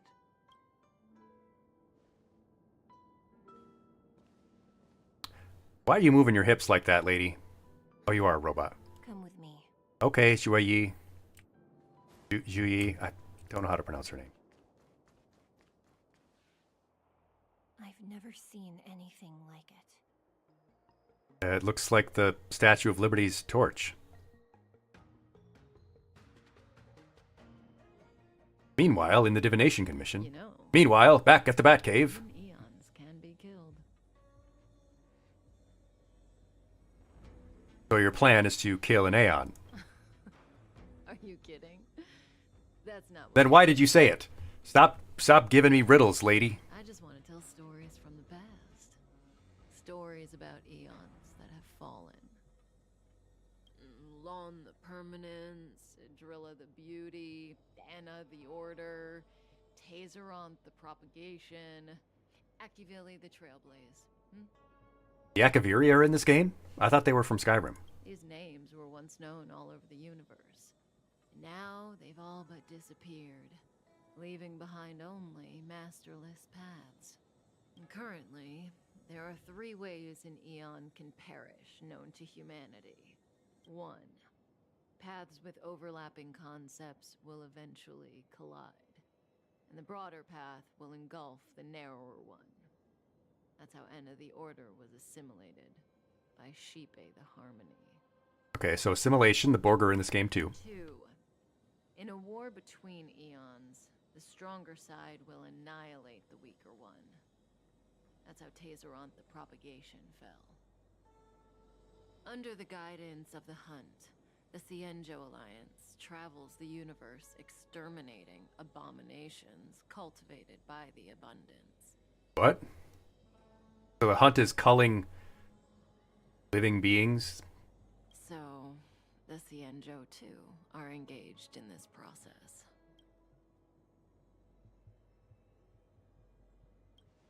So why though? As far as I know, the predecessors of the Alliance were the Elixir Seekers. They searched for Yaoshi. They wanted Yoshi. For the blessing of immortality. When they eventually found the Eon, they received a blessing that did indeed prevent death. The Ambrosia. Got the Ambrosia. But immortality turned out to be a curse for the Cienjo. That's when the Hunt appeared, firing an arrow and felling the Ambrosial Arbor. Ever since, the Alliance has followed the Hunt in pursuit of Yaoshi, erasing the curse of immortality from the universe along the way. I'm so confused. Fascinating stories, no? They're the kind of stories that folks on the straight and narrow would... Well, I'm not on the straight, so... What about the third way? Hold on. Any minute now. I hate you so much, Kafka. It's begun. Okay, the big tree. With strange aeons, even death may die. Oh no, the Ambrosial Arbor. If that's what that is.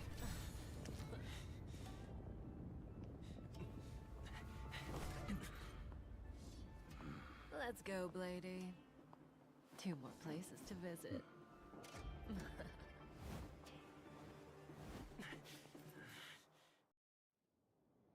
Did Kafka escape? How are we gonna explain this to the Master Diviner? I don't care what she thinks. I hate her too. It's true. We won't have to explain anything. Hey, did she brainwash you? Well, at least I have a brain to watch. March 7th. Magic Kitsune. Thanks. Dynamic entry. Always good to make an entrance.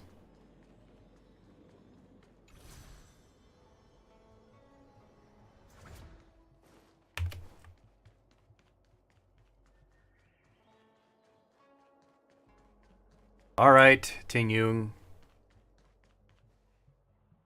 Wasn't this the dead tree Qingque showed us earlier? How did it grow all of a sudden? Fertilizer. Amazing. Absolutely amazing. Even the long-lived might not witness something like this in their lifetime. I'm so lucky. Maybe someone applied some strong fertilizer. Oh, no. Such extraordinary energy. It's the Stellaron. Mr. Yang, do you mean the Stellaron is making This story is so confusing. The lore is so unbelievably convoluted. It's great and all. But I feel like my character. Stellaron, the Cloud Knights are searching for. Just tell me who I need to kill.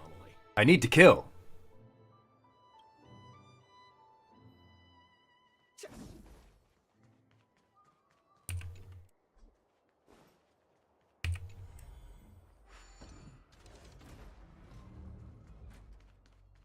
Point me in the direction of who needs to be destroyed.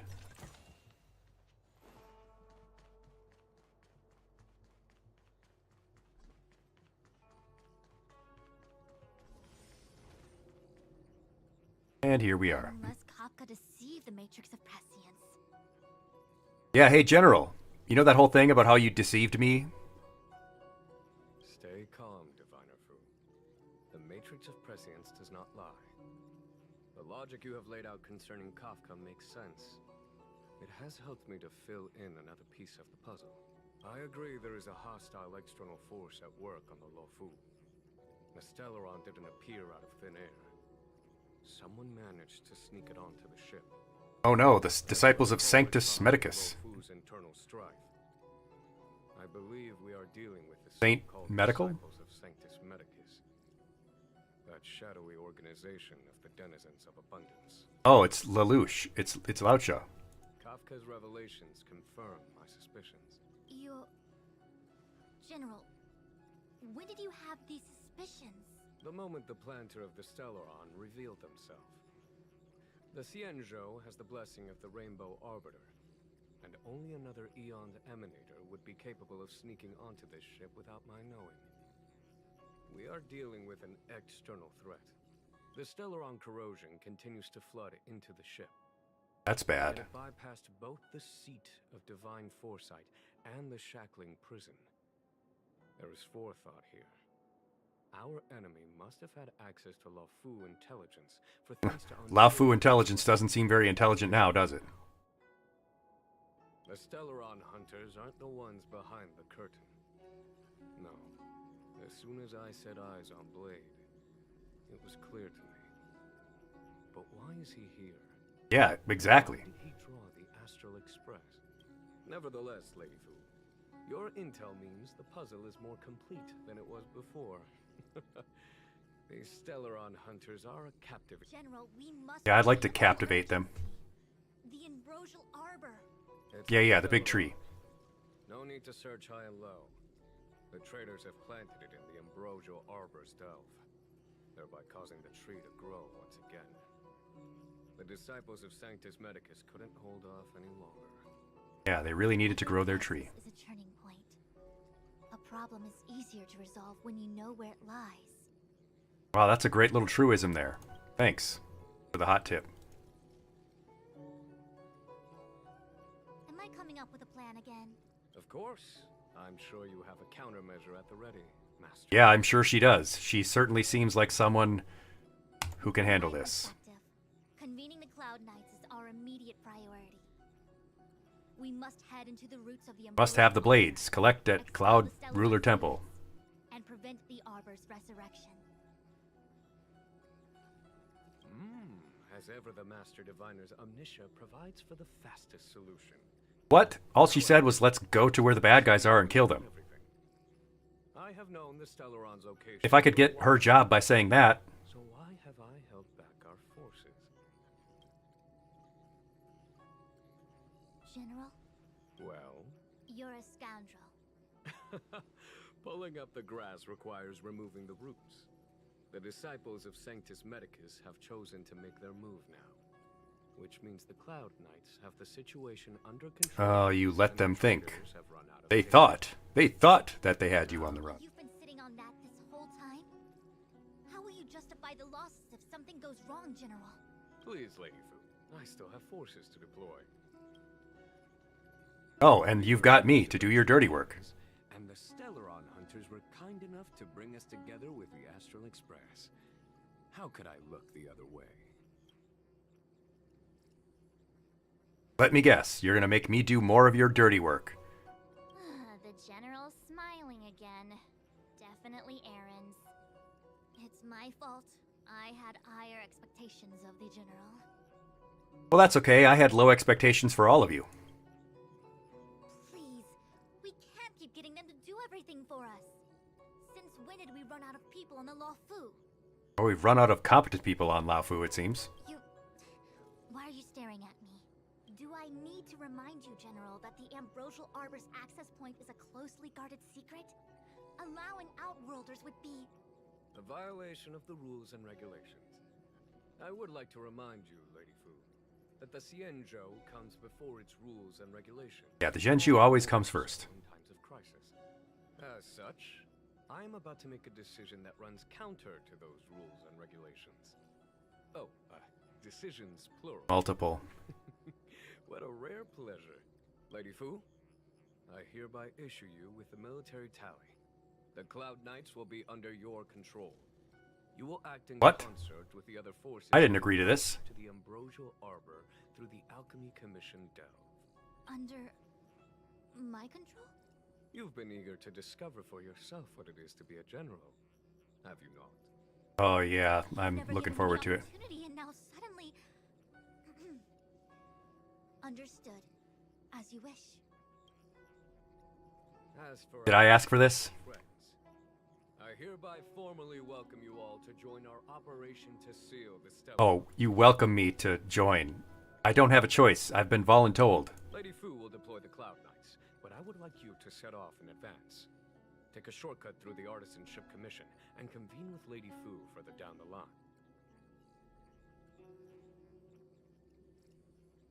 Payment or we go on strike. Ah, errands received, General. This is no errand, honored guest. I am merely stating what needs to be done should you wish to help us. I don't wish to help you. I want to be living on the pleasure planet. I want to be getting a massage. I want to be drinking a tropical drink. I want to be sitting by the ocean. You've never really seen us as outsiders, huh? Miss Tingyun, I would like you to continue to serve as a guide for our astral friend. The sassy general. Of course, General. I am duty-bound. Apparently I am duty-bound too. Okay, let's do this damn thing. A step forward bridges no distance hence. The hexagram was right. What? The Ambrosial Are you talking about your tarot cards again? Thousands of years ago. Now it returns to life. The future of the Xianzhou is difficult to define. Isn't that literally your whole job? It's literally your job.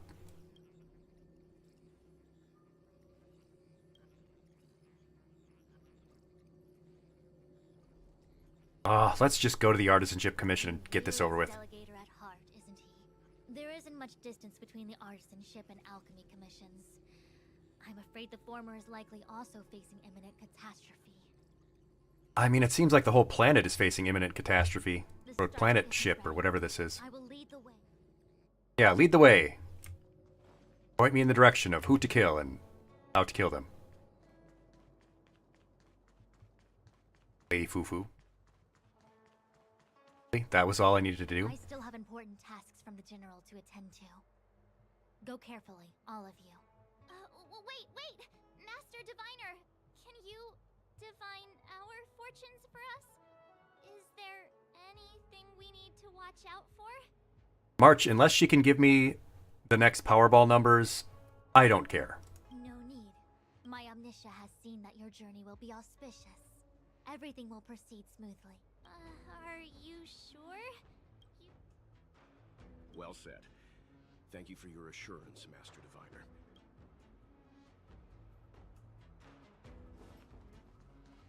I'm gonna smash some of your pots before I leave, too.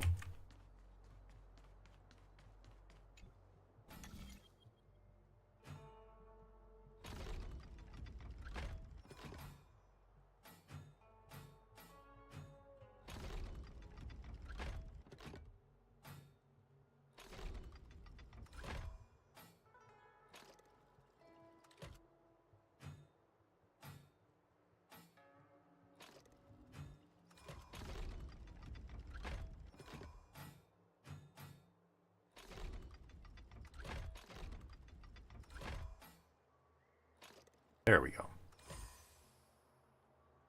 Open says me.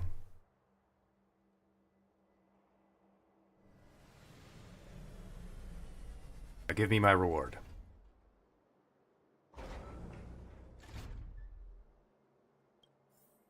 Open the box. More gloves? Told you, Grandma.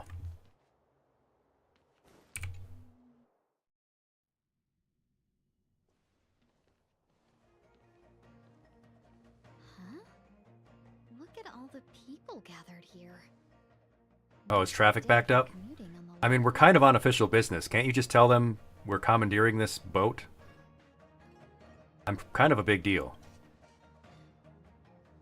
The Artisanship Commission, Delve, should have suspended operations after the Stellaron corrosion began. Maybe the Artisanship Commission are just more dedicated to their work?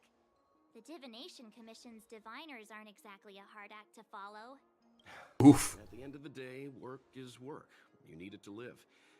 You know, Marge, adults forget what relaxation means after a certain age. Sounds like you're speaking from experience. Just speaking from the heart, that's all.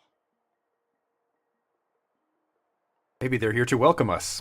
Probably not, though. Nobody seems to care about me. That's it! First, you arrive out of the blue, then the general recruits you to the cause.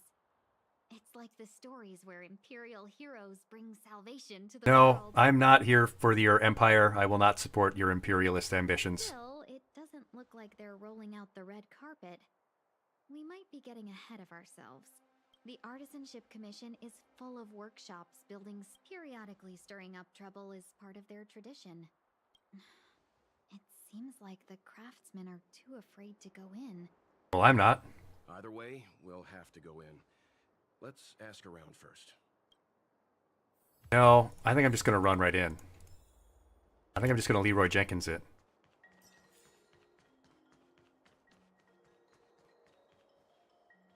Yeah, I'm just going to run up in this thing. Another locked gate. Break in. A warm reminder, benefactors, that the Artisanship Commission is as important to the Xianzhou as the Divination Commission. Well, apparently survival is not that important to them because I need to get in here to save you all. States that trespassing into the Artisanship Commission can result in a prison sentence of between 300 to 500 years. I'm being threatened with prison again. May result in... Surely the general wants us to go in. Yes, we do. Still, the Artisanship Commission is filled with security mechanisms. I'm not trying to scare you.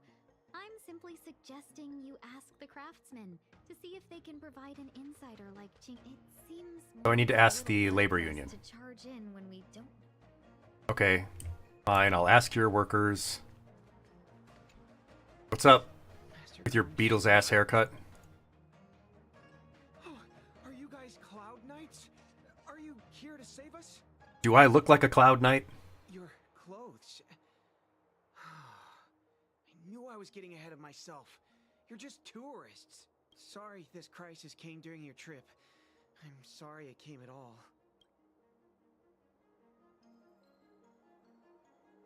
I am the cavalry that the general sent for. Yeah, look at my horse. You just need to tell us what the trouble is. You mean the general invited you? Is that a joke? The Lafu has the Cloud Knights. Why would he send outsiders? There's been a serious incident in the Artisanship Commission. Nobody... You misunderstand, young sir. We genuinely want to help. What are you doing out there? What are you doing in here? And why is the caveman frozen in there? Too dangerous in there. Please, if you plan on living a little longer, don't go in there. Well, I plan on living a longer. My master is still inside. Master Gong Shu is the most experienced craftsman in the Artisanship Commission smelting works. Smelting is very important. He dragged me, Zeming, and Yuncha to safety. I need to Good for wait him. here for the Cloud Knight so I can tell them to rescue him. I'll do it myself. How did he run back in? Save his research? Research data more important than life? I mean, have you seen researchers?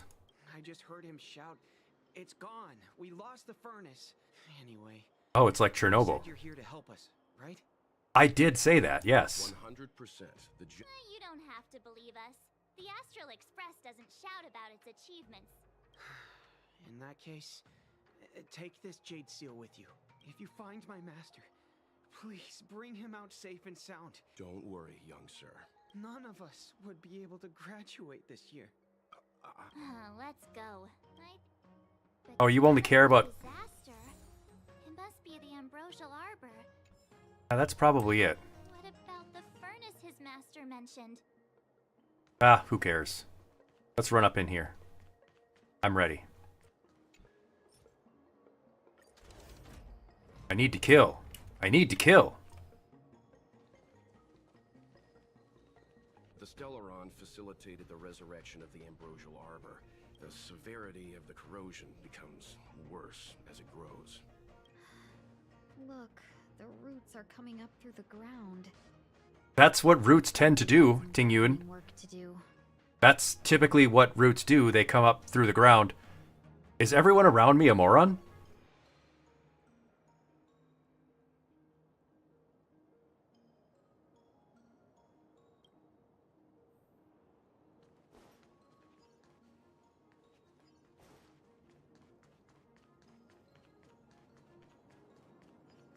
I feel like that's something you should know about.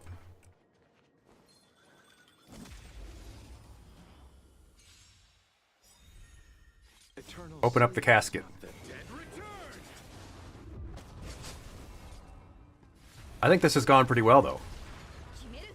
And we had a great lesson. A great lesson on gambling. I certainly thought it went well.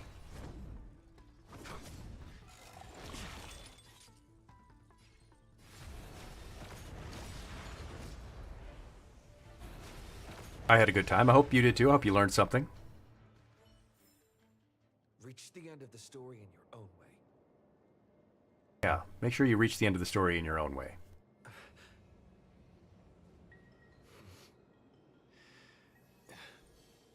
What should we do, though? Where should we go for our field trip? There we go again. That worked out less. I know. We haven't seen our friend Shiko in a while. Let's go take our field trip. Well, class, this went great. I had a great time. We learned a lot in our lesson. Nice. We got to talk about an important subject that is relevant to a lot of us.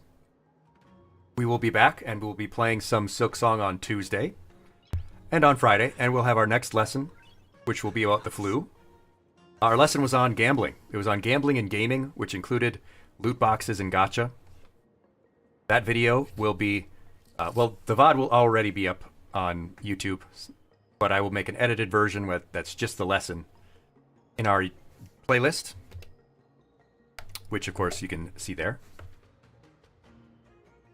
But yeah, next week's lesson we will do a two-parter on the flu. We'll be talking about the flu shot, and we will be talking about flu prevention as we head into fall. One of my favorite lessons to give. Important stuff. Affects us all.